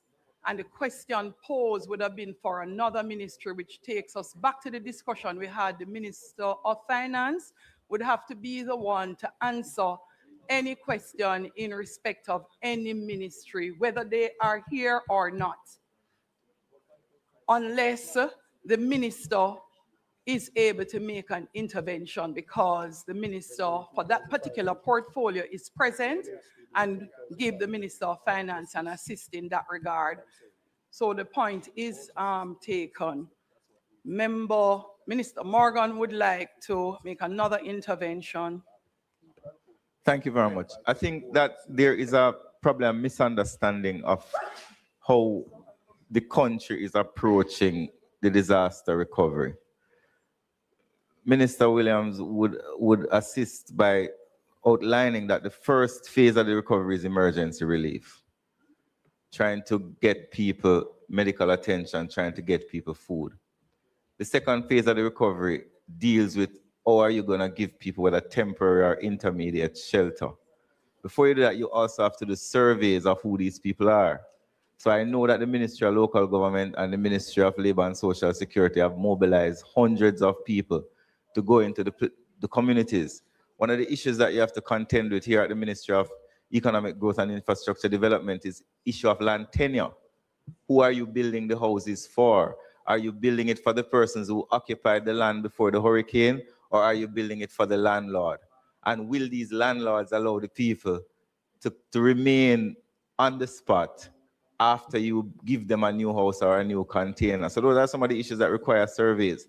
What I do know is that as part of the recovery, there'll be a significant ramping up of the provision of housing, whether it be through persons who contribute to the National Housing Trust. The Prime Minister has announced significant benefits for persons who contribute to the National Housing Trust, who can get grants and loans to repair their houses. Some people can get container houses temporary through the National Housing Trust, whether it be through charity, whether it be through donations, whether it be through additional interventions from the Ministry of Finance and Public Service. This supplementary estimate is basically a reflection primarily of the relief effort. It is not a reflection of the full recovery that needs to take place over the medium term to long term in the areas of disaster. No, Madam Chair, I was never suggesting that. I am actually suggesting that I need to see a greater allocation for the immediate relief. There is no member in here whose constituency was affected who doesn't appreciate and support that point. I am saying if you're going to do voucher, I would like to see that $1 billion has been allocated for a voucher system so that you can get that into the the persons who are affected. Remember, Prime Minister would have responded to that in his presentation prior in Parliament to say that we are only able to execute to a particular extent, and those budget numbers would be based on what we can get done in the immediate time. So Minister of Finance could elaborate, but that was the last explanation we got, that it doesn't make sense to budget what we can't spend in the time. Minister of Finance, could you assist Member Campbell with that question? Right. So, Madam Chair, as you heard Minister Morgan say, that there are many different methods of getting assistance to persons in terms of their shelter, whether it be the containerized units or an allocation, a grant allocation, depending on the severity of damage of your house, and that significant effort is on the way to do the assessment to make sure of what the damage is, and to then determine how much of a grant those persons should get. Remember that we barely have 3 months left to the end of this fiscal year. So the allocations that you see in the supplementary budget are allocations that we believe that can be spent between now and then in order to begin the restoration of homes. If I may. Colleagues, I must say that we appreciate the concern of Member Campbell, because indeed quite a number of Jamaicans were displaced as a result of the Melissa's impact, especially on the 6 parishes on the western end of the island. I think Member Campbell, to kind of address everything in context, is to first appreciate that quite a number of Jamaicans were displaced, first and foremost. And there are a number of different efforts, ongoing efforts, to find assist those persons in terms of helping them with regaining some form of shelter, whether it's a roof or a complete house or material to assist with the rebuilding process. So it is an ongoing process. There are a number of entities, like, for example, NHT, coming in with assisting with the purchase of the containerized modular units to assist. That's a first phase approach. We have a number of international partners coming in to assist with the repair of roofs and all of that stuff. And also, bearing in mind that it is an ongoing process, I would say even the voucher to assist with whether building material or food supply. It is something that we constantly evaluate and we try to find additional funding. So the funding is not sufficient to satisfy 100%, but is a process that is ongoing. And I would want colleagues to bear in mind that we are very much cognizant of every day I go down in Western Jamaica, I see the impact. And it is a real situation. So I think the minister and the government on a whole, we are trying, again, to use funds available to us. Persons have been talking about $6.7 billion. That is not money that has been released to us as yet. We are using monies from our own source. And of course, in the effort to rebuild the lives of these persons, we cannot bankrupt the country. Otherwise, we would not be able to get additional funding to continue the process of assisting rebuilding. So it's a very valid question, and it is a process that is ongoing and constantly being reevaluated on a weekly basis. Thank you, Minister. That's my issue, Madam Chair. I am actually suggesting that maybe we should consider, if possible, an allocation to deal with another mechanism to get some help to these persons. So I'm not unmindful of the fact that several persons were affected. As a matter of fact, I'm pretty much saying that. And I understand the logistics with getting the containers here for the containerized homes. I understand all of that, and I'm not criticizing that. I'm simply saying, though, that when these things happen, some persons may deploy tents. Maybe you're not a fan of tents, right? But there has to be some mechanism that is deployed to provide temporary housing for these persons. If you drive to the constituency and move around, you will see persons under tarpaulin, under a few sheets of zinc. It is heart-wrenching living in cars, right? 6 people living in one room and those other things. And as you move around in these remote areas, right? Up in Amity, up in Darliston, in Cottage, or in the hills, in Beeston Spring, or Leffall, wherever it is. I'm just asking. I'm not seeing it here. So I understand the points being made. I'm asking for the allocation that will provide the relief, the temporary shelter. That's what I'm asking about. Thanks, Okay, member. just your point taken. Do you have any follow-up questions, Member Campbell, or you're finished? It's not around housing, but I do have a next question. All right. Just to turning follow up. off. Member Bartlett. Madam Chair. Minister Willers. Madam Chair, I was just trying to make the point that we do understand the call that the member from Westmoreland Eastern is making with regards to an increase in the allocation. And it's a legitimate call. I think that what has to be borne in mind is the simple fact that this is a supplementary estimate which is allowing for expenditure up to the 31st of March. The amount that is there will be utilized, and indeed, more will be required. And then in the new budget year, the other amounts will be. But the point is made, and I think all of us are seized with that, especially, yes, those of us in the 16, absolutely. Minister of Finance. Okay. All right, just to add, Madam Chair, in response to that question, I'm advised by the PS that there is $780 million in the Support Jamaica fund, and that will be used towards providing housing grants for persons.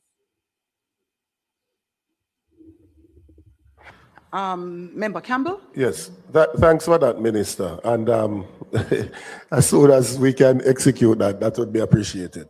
The next question, Madam Chair. Is it also possible for us to use some of the resources to mobilize a mobile unit to some of these areas to deal with getting back some persons, some of the documentation that they would have lost. That's being done. Where? That's already underway, member. Roll out where? Well, maybe I need to ask for it in Eastern Westmoreland then, because we don't know nothing about it. Well, NERA for birth registration. I don't know. NERA for birth registration. It's on its way. It's in transit. Member. NERA for Any more questions for Minister? And TAJ for TRNs, and so that has been rolled out and will continue. Yes, because as you know, Minister, when we're trying to assist some of these persons, we want to put an accountable system in place that we can identify the beneficiaries. All right. Yes. There being no further questions, we'll move to Minister of Education. Thank you very much, OPM.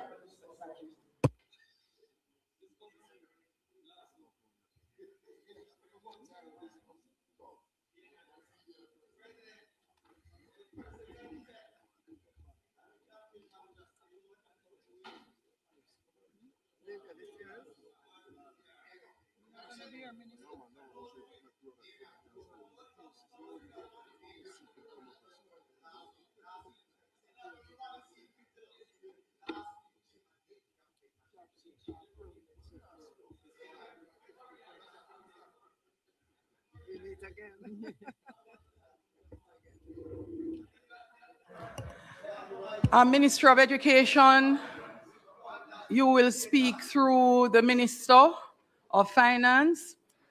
There are two questions for you, one from your number 3. So you have 3 questions. First question is from Member Russell, second set of questions from Member Crawford, and the third set of questions come to you from Member Campbell, and last but not least is Member Malahoo Fort. I do believe I have it covered, after which you will take your leave and then the minister will wrap up. Let's go. Member Russell, could you turn off all the mics, please? Member Russell, you may go ahead.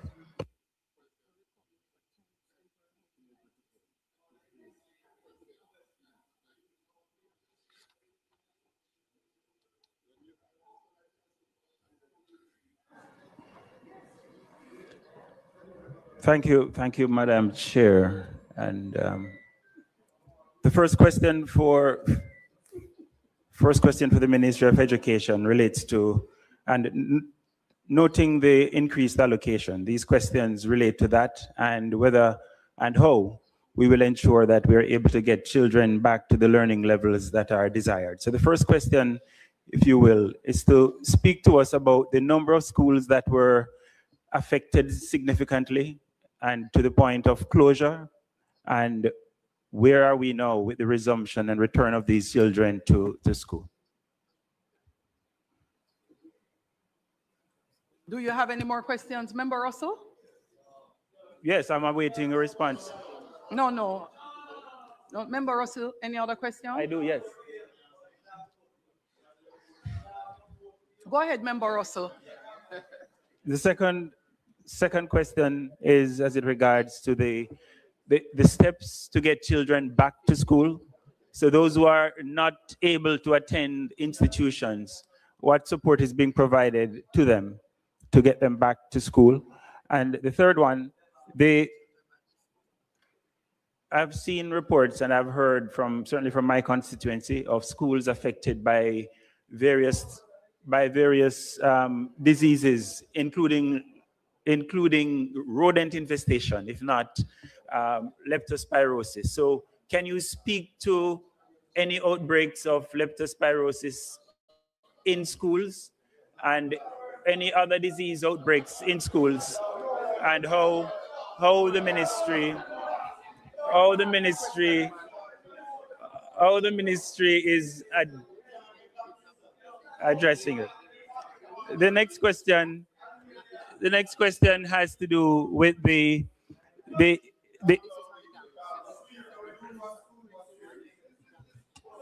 I know the issue is going to be raised. The I next know you're question raising the relates issue. to Member.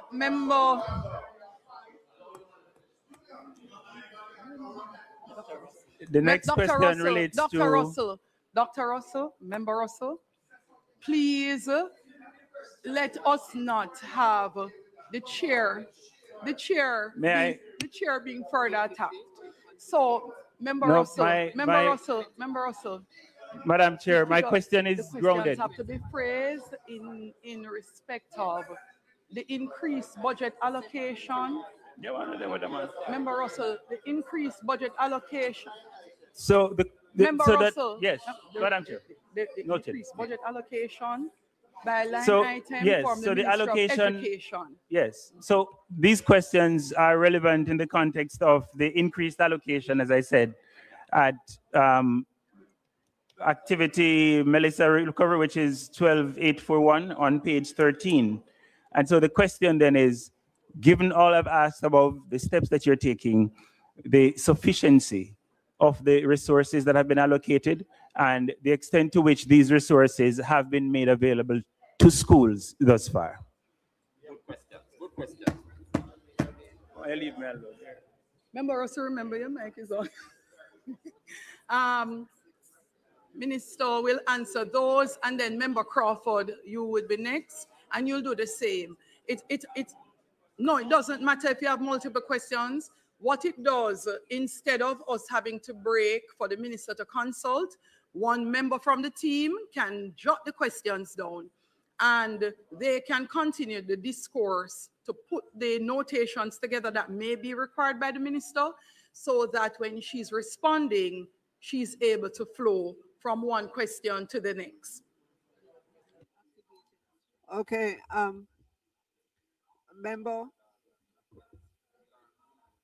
I know the member asked several questions, and let me give you a perspective, member. So the number of schools that were damaged was 721 out of 1,010. To date, 850 schools are open. The schools would have received the grants, the cleanup grants. They would have all received that cleanup grants, and the total for that was $616 million that was provided for. In this supplementary is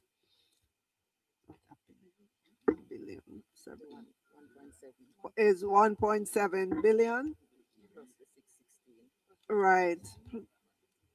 That does not include the 616 for cleanup. The 1.7 is to begin the efforts at repairing the schools, TENS, ITC, repair, and so on. We know that it is going to cost way more than 1.7 billion, but that's a beginning allocation for the 3 months remaining in the financial year. I can tell you that the minister, based on the assessment of schools, the bill is about $15 billion. So as you can imagine, that will be allocated over multiple fiscal years. Do you have any follow-up question, Member Russell, before we move? Members, please. Sure. The question regarding the management of rodent infestation and related issues in schools. May I get a response to that? And then the time frame, assuming this increase is granted, time frame for schools to access resources for repairs. So, Member Russell, do you see any line item that has a budgeted amount for treatment of infestation of rodents in the Education Ministry budget? Or would it be health? No, the question is because I know that's the experience of schools at the moment, and it would affect. It is an appropriate yes. So So member, once the schools indicate, the cleanup budget will be used for that. To date, only 2 schools reported closure because of rodents, and that was in the nearby gully. Member Crawford. In the nearby ravine. Members, please allow the members who have questions to ask to do so. Mr. Can I ask for your protection, Chairman? Chairman, I ask for Member your protection. Crawford, please go ahead. Yes. Chairman, I've just gotten some information that I'm trying to rectify. How many schools exist and how many are damaged? Because I've heard 851 and 721. Remember, there are 1,010 public schools that will be primary and infant, primary, and secondary schools. 721 of those suffered damage. 721. Yes. All right. So that's a correction to the 616. So the 616 schools that are currently under. The 616 is dollars, millions of dollars. Actually, no. If you look to the next slide, additional requirement to support the initial restoration and cleanup of 616 schools assessed to have sustained infrastructure damage during the passage of Hurricane Melissa. So at the time, that was the data, Minister. At the page 41, at the time, that was the data. From the preliminary, Member Crawford? At the time, member, at the time of assessment, those were the numbers, the preliminary numbers at the time of assessment. Right. So the current number is 721. Current number is 721. Is it reasonable, therefore, to say 160 schools approximately are still closed? Well, the number that I just get, yes, 850 are open to date. Yes. Right. So if you do the subtraction, then you would get to, yeah. I didn't get a response. Are we saying 160 schools are still closed? Approximately. Can you indicate what is the expected time of reopening for these schools? I'm reliably told January 6, 2026 for all schools. Wait no man.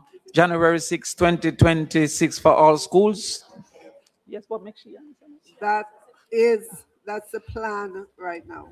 So the plan, is there a basis, is there a reason for the closure of the school? Is it damage from the hurricane, or is it that they're being serving as shelter? What's the reason for the closure of these schools? 59 of our schools are serving as shelters. 59 of them are currently. As you know, as the government finds new spaces for those persons, then those schools will cease to exist as shelters. So approximately 100 schools are closed because of damage through the hurricane. No, she said 59.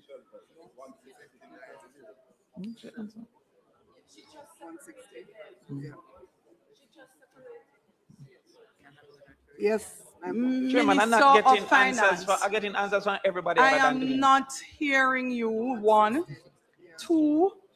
Member Crawford, you were asked to put all your questions. Chairman, that can't work because I don't know the facts to ask of the real question.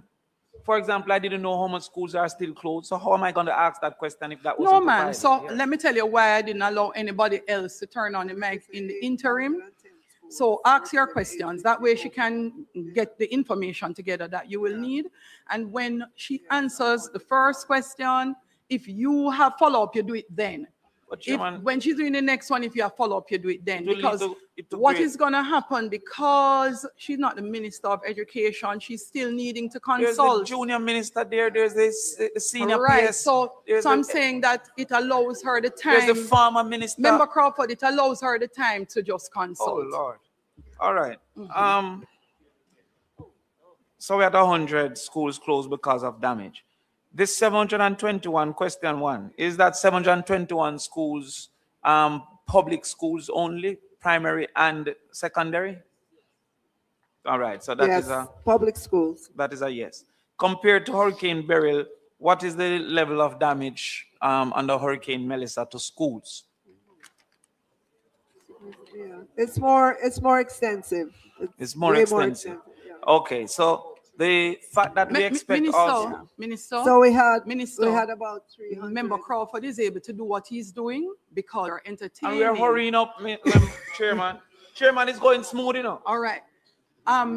It's you what disrupt the thing, you know, Chairman. All right. So, Member Crawford, I'm hurry very up. much inside right now. Remember that based on the time, we have to go back to the House to be able to extend the proceedings. Okay. Well, with the budget of 2.3 billion, how is it that we expect that all schools will be reopened in January, which is within this budget cycle? Yes, and so allow her to answer for me, please, Chairman.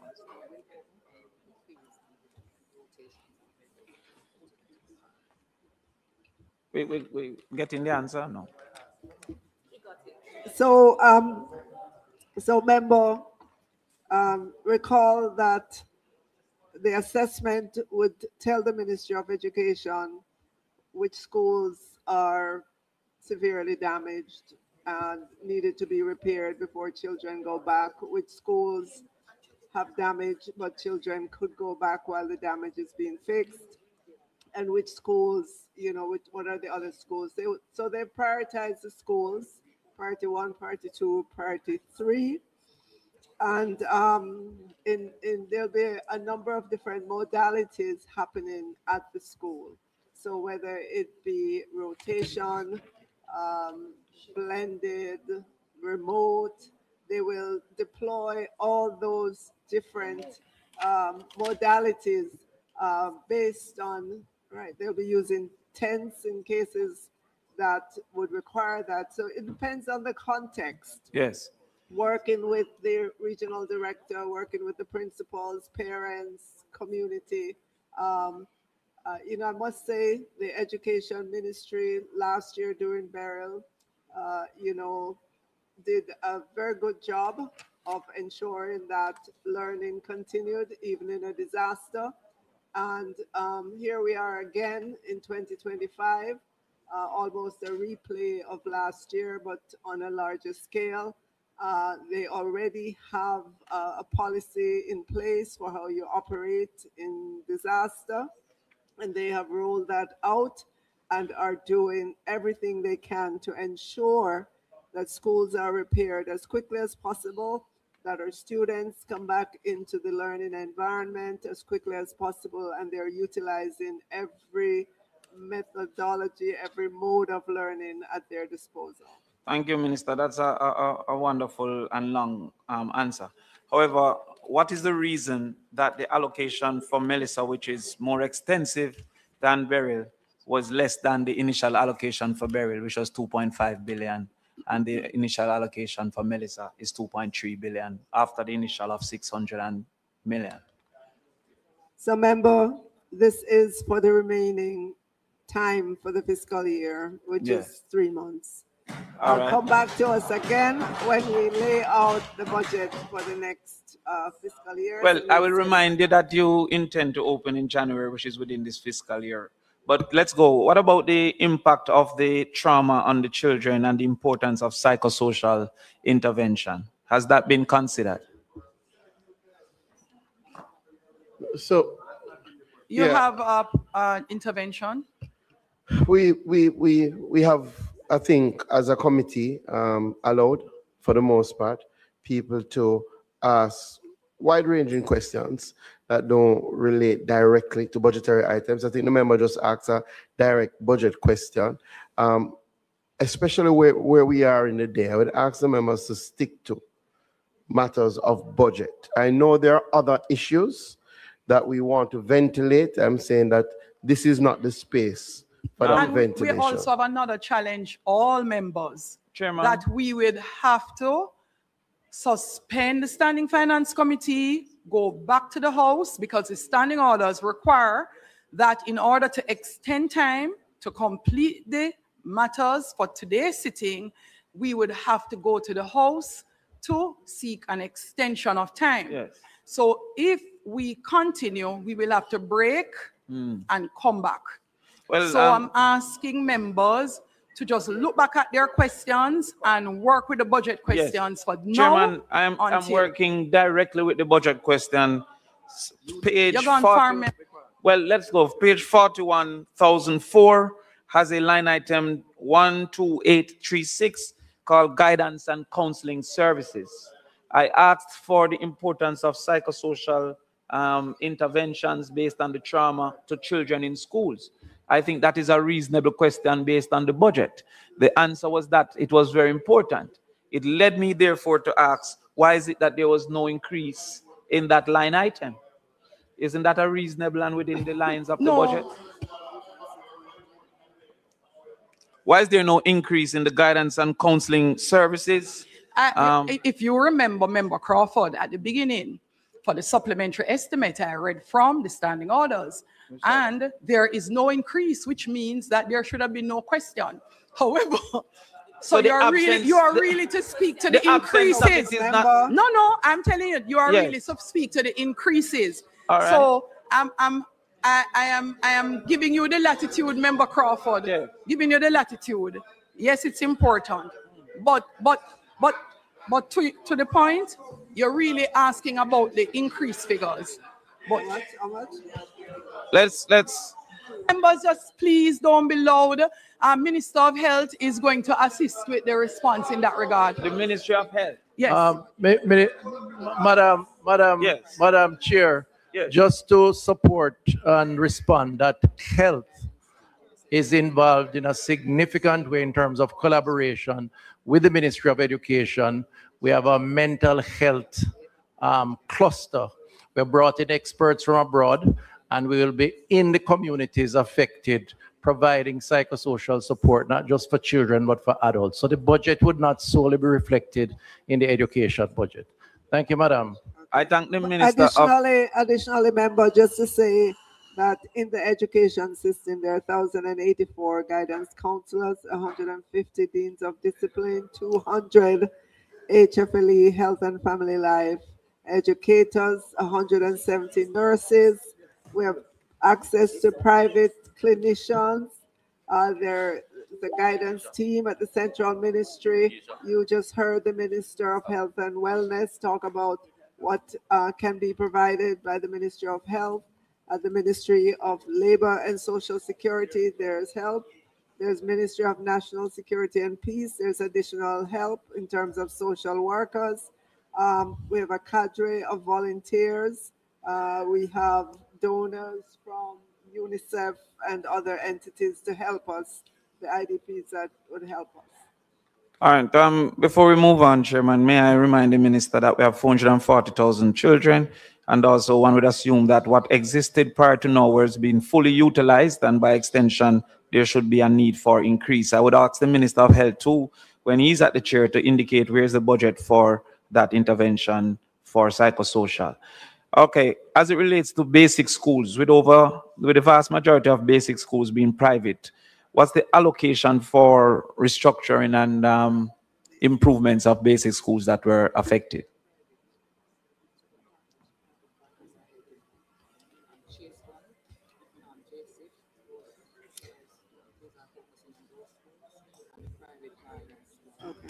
I understand. Madam Chair, might I offer intervention from might I offer a little guidance? Member Bartlett? Supplementary estimates indicate additional funding for specific items.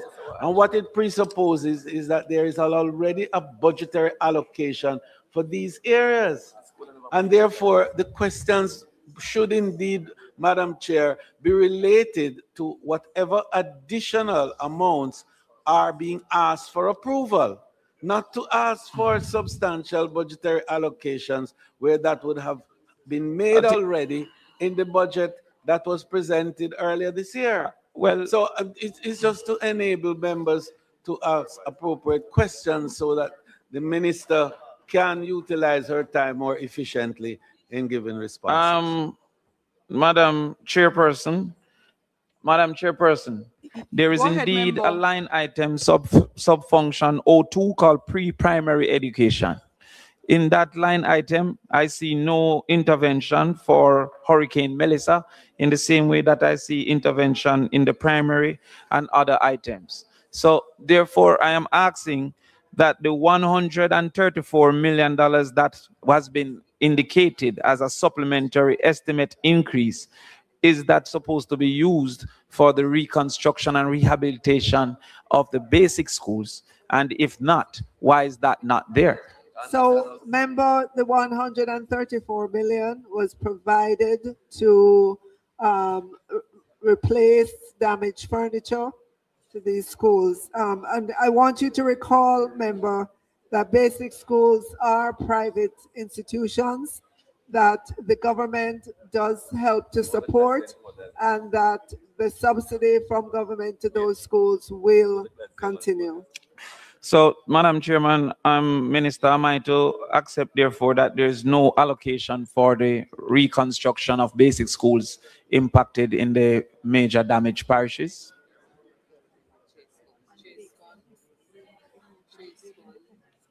That's incorrect. You're not right about that. No, it's not. No, it's not. No. So, I thought you were saying so. Many of the basic schools would have sought support from the Chase Fund and from our IDPs, our international development partners. For example, UNICEF is doing significant work with our basic schools. All right. Minister, we see an extreme increase in information and communication technologies. That was originally 100 million. It was increased by 1.76 billion.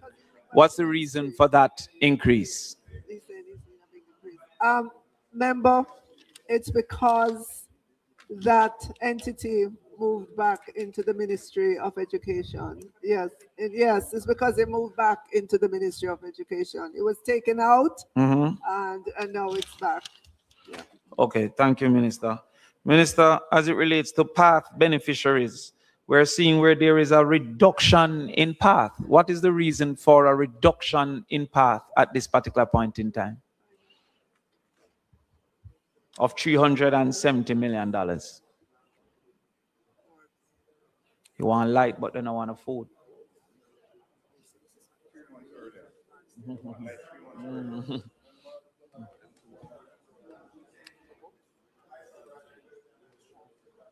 They're going back to school. They need breakfast.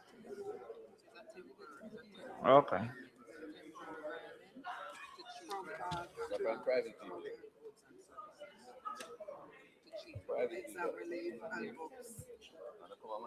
Member, I understand that it was a temporary transfer to deal with exam relief and books for PATH students. Minister, I don't understand the answer, because this budget is supposed to carry us up until April of next year. So I'm asking, how can it be a temporary transfer? Are we going to have another supplementary to transfer this back into the PATH program? The ministry will do reallocation. The ministry will do what?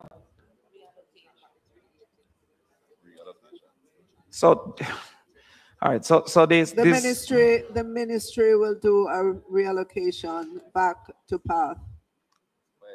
Madam Chairman, is that an acceptable answer in real life? It is a very good answer. Okay. All right. It is. All right. Finally, Minister, the Ministry of Education has proven itself incapable to do a lot of the implementation of capital projects. For example, we see here where there's savings identified as revised requirement due to slower than programmed execution for 1, 2, 3, 4 different projects, up to $1.7 billion. what will be the methodology used to ensure the spending of the $2.4 billion allocated up to March of next year for capital?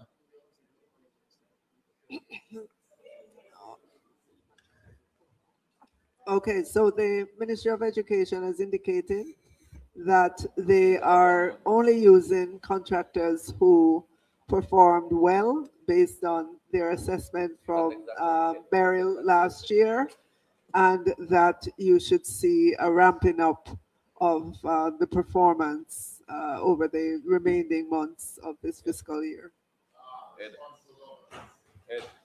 Thank you, Madam Chair. Thank you, Member Crawford. Next is Member Campbell. Member Campbell, you no longer have any questions? A quick question, Madam Chair. In relation to the allocation to reopen the schools, quite a few of the principals are calling the members of parliament to assist them to get the schools back up and running. So I'm asking if there can't be a facilitation of the principals, the Ministry of Education, the member of parliament, the education officer, so that we can look at some of the items. Some need black tanks, some need just clearing, some need tents, some need food for the children, different items in order to restart the schools. And when they ask the questions of the MPs,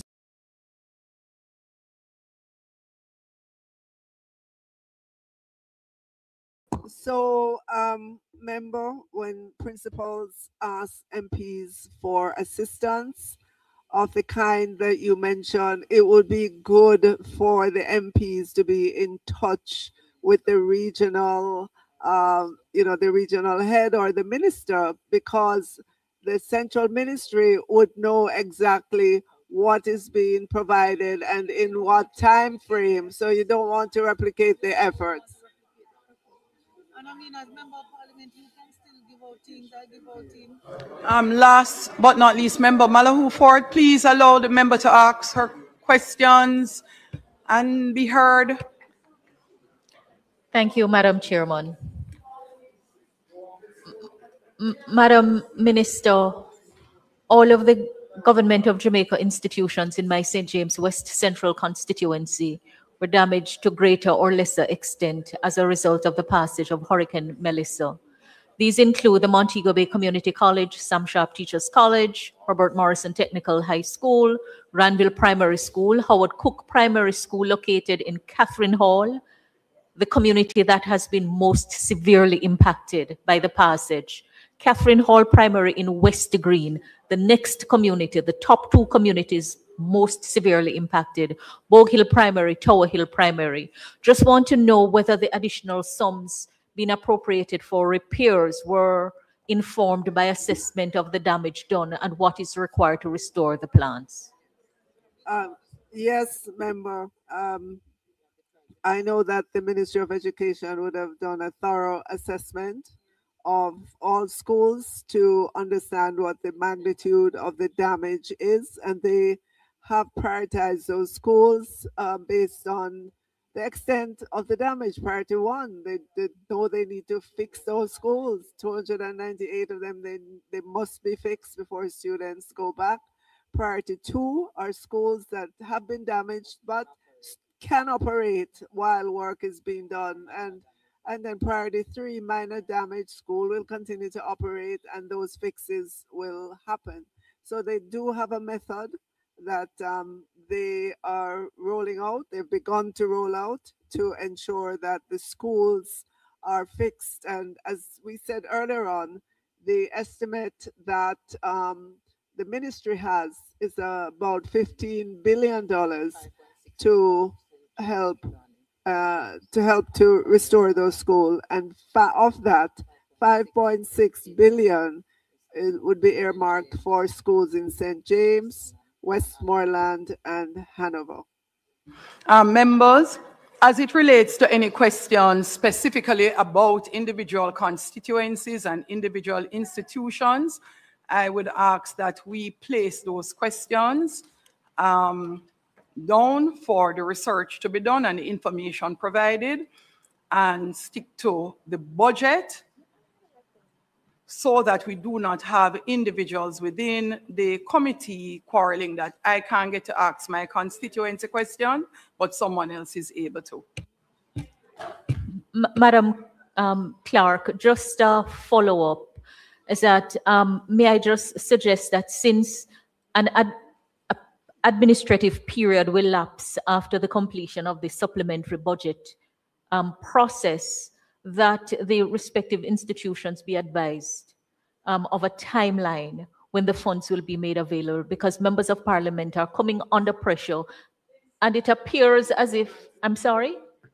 No, the sums that have been, the additional sums that have been appropriated for repairs, properly informed by assessment done by the ministry. I'm merely suggesting that communication be made with the respective institutions, Madam Speaker, just to remind them that there will be a lapse in time between the completion of this process and the availability of the funds to take the pressure off the members of parliament.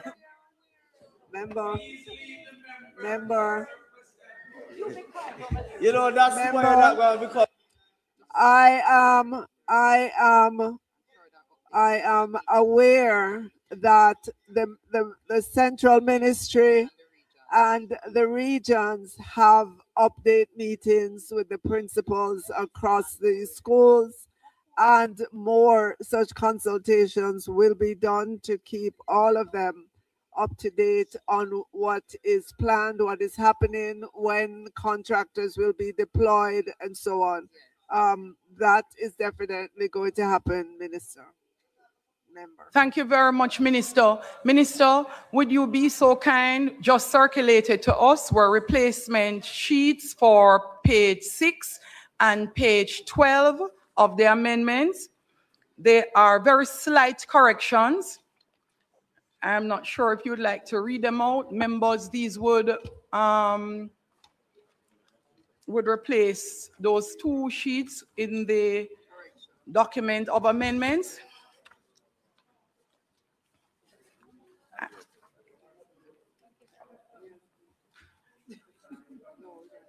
Yes, page 6, just a very slight.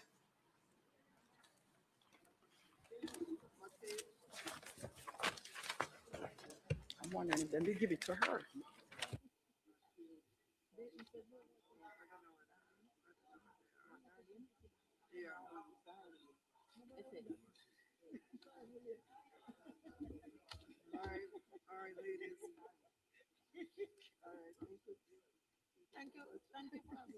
Miss, I'm not sure if they shared it with you. The correction at the bottom of page 12 is 372,751, which is, it's on the decrease side, and the number was just left out as a subtotal at the bottom.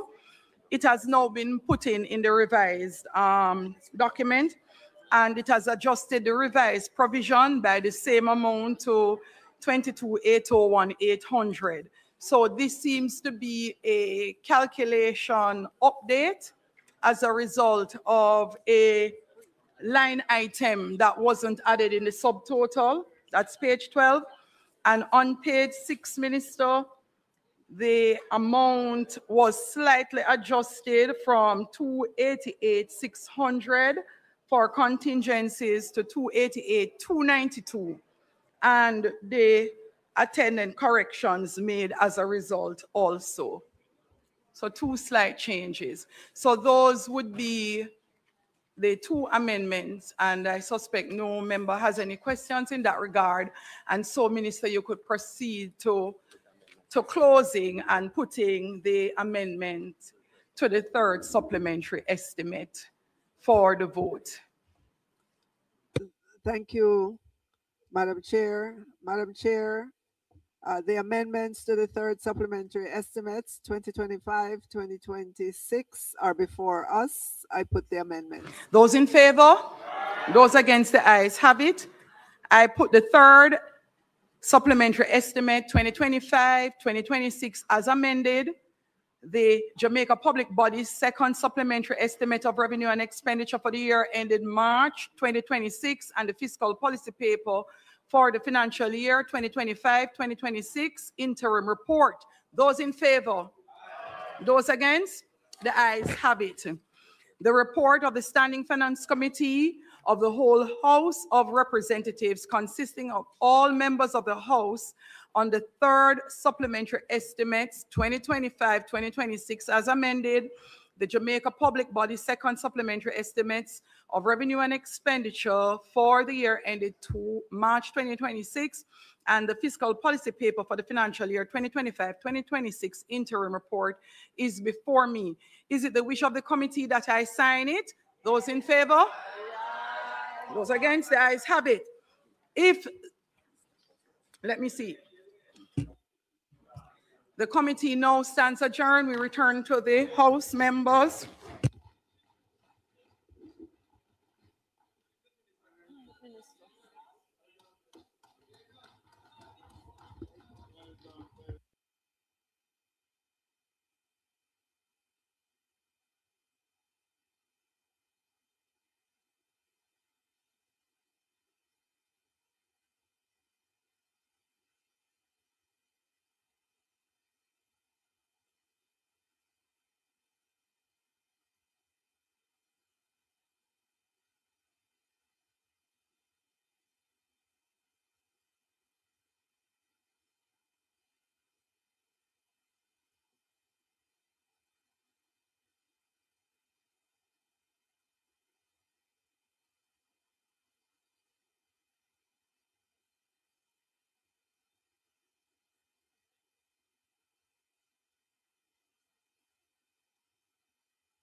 Oh, we are going to break away from this and go over to our regular scheduled program. It's going to come on anytime now. We're going to join by Senator Floyd Morris, who is opposition spokesperson on housing, to speak to us about 185 Jamaicans still in shelter in Westmoreland, and they have nowhere to go. So we're going to break away from all of this, and then you will join us at 7:15 for the Mekwita Current Affair program. You have been watching the Houses of Parliament, where a lot of drama has been going on. Let us go over to my program now. We're going to break away from Jamaica, from Parliament.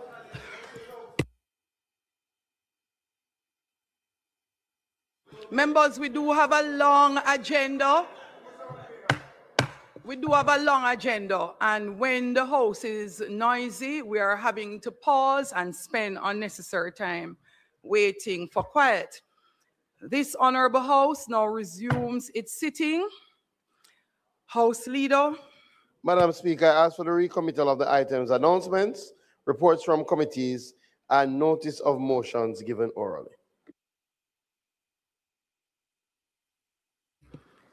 Those in favor? Those against? The ayes have it. Report announcements. Clerk. Also laid on the table of the House are the reports of the Standing Finance Committee of the House of Representatives, consisting of all members of the House on the third supplementary estimates for the financial year 2025-2026, the Jamaica Public Body's second supplementary estimates of revenues and expenditures for the year ending March 2026, and the fiscal policy paper for the financial year 2025-2026 interim report, and finally the Auditor General's Department special audit report on the Houses of Parliament. Thank you, Madam Speaker. Thank you. Reports from committees. Minister. Madam Speaker, I beg to lay on the table of the House a copy of the report of the Standing Finance Committee of the whole House of Representatives, consisting of all members of the House on the third supplementary estimates 2025-2026, the Jamaica Public Body's second supplementary estimates of revenues and expenditure for the year ending March 2026, 2026, and the fiscal policy paper for the financial year 2025-26 interim report.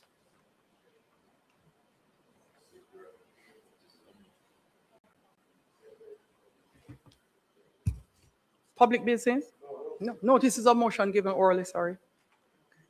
Madam Speaker, I beg to give notice that at the next meeting of the House, I will move, be it resolved that the report of the Standing Finance Committee of the whole House of Representatives, consisting of all members of the House, on the third supplementary estimates 2025-2026, the Jamaica Public Body's second supplementary estimates of revenues and expenditure for the year ending March 2026, and the fiscal policy paper for the financial year 2025-26 interim report, which was laid on the table of the House on the 9th day of December 2025, be adopted.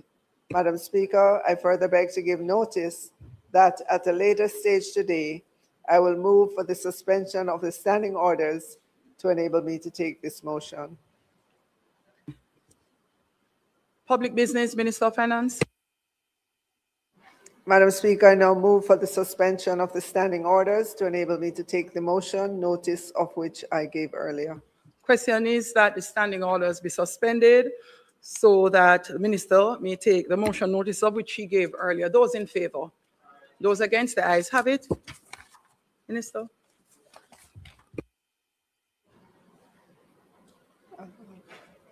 Madam Speaker, I ask that the motion be approved.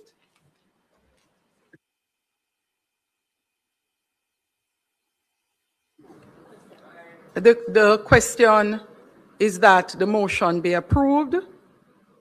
Those in favor? Those against? The ayes have it.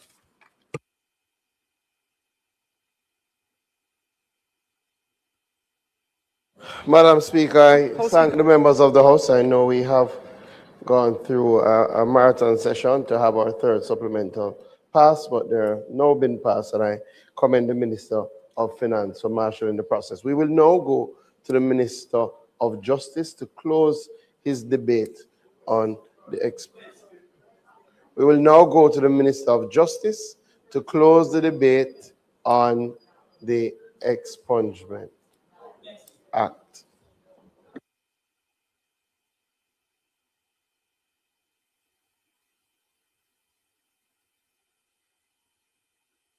Members, if you don't mind, in 13 minutes, we would have to break to, so you will end before? Okay. Go ahead, Minister Chuck. Thank you very much, Madam Speaker, and I expect to finish before 7:20. May I just say, Madam Speaker, this bill was first laid on the 10th of October this year, and I'd expected that we would have closed by the end of October, but Melissa intervened, and I want to close tonight so that the beneficiaries of this bill can get the benefit of it starting in 2026. Madam Speaker, I could have closed in 5 minutes, but I have to give respect to the members of the House who participated, and at least I will deal with some of the points that they raised. But Madam Speaker, this has been before me in consideration for the past 8 years and more. I saw the need to relax some of the provisions so that more persons can get second chance having been convicted for an offense. But it has gone back and forth between departments, between various persons, and we had extremities, Madam Speaker. There are persons who believe that once you have been convicted, you should carry that taint for the rest of your life. And Madam Speaker, I speak to the country to say that many persons commit crimes not because they planned it, but sometimes just we're going to break away from this. So join me madness, over the next side as I say goodbye to this that is going on the ship going on in this parliament. And they engage Thank you very much for joining some us. form of criminality. We're going to go over to our normal But the truth of the matter, Madam Speaker, is that the vast majority, perhaps more than 90% of persons who have been convicted for crime, it is the one and the only offense. And therefore, it is really important that those persons who feel that no one should get a second chance, that they should reconsider their position. At the other extremes, Madam Speaker, are those persons who believe that regardless of the crime, once you have been sentenced and you have served your time and paid your debt to society, then after a period of rehabilitation, then you should be allowed expungement. So you have these two extremes, Madam.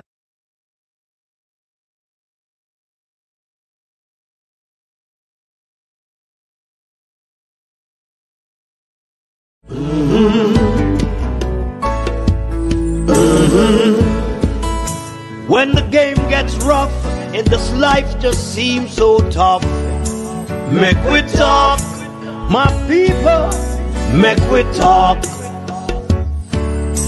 When this town becomes an ugly place, don't let it erase the smile from your face. Make we talk, people, make we talk. Conversation is the key, a guiding light for you and me. Spark a talk and you will see. Conflict solver A to Z.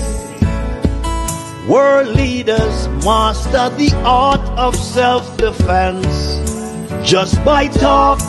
So people, make we talk.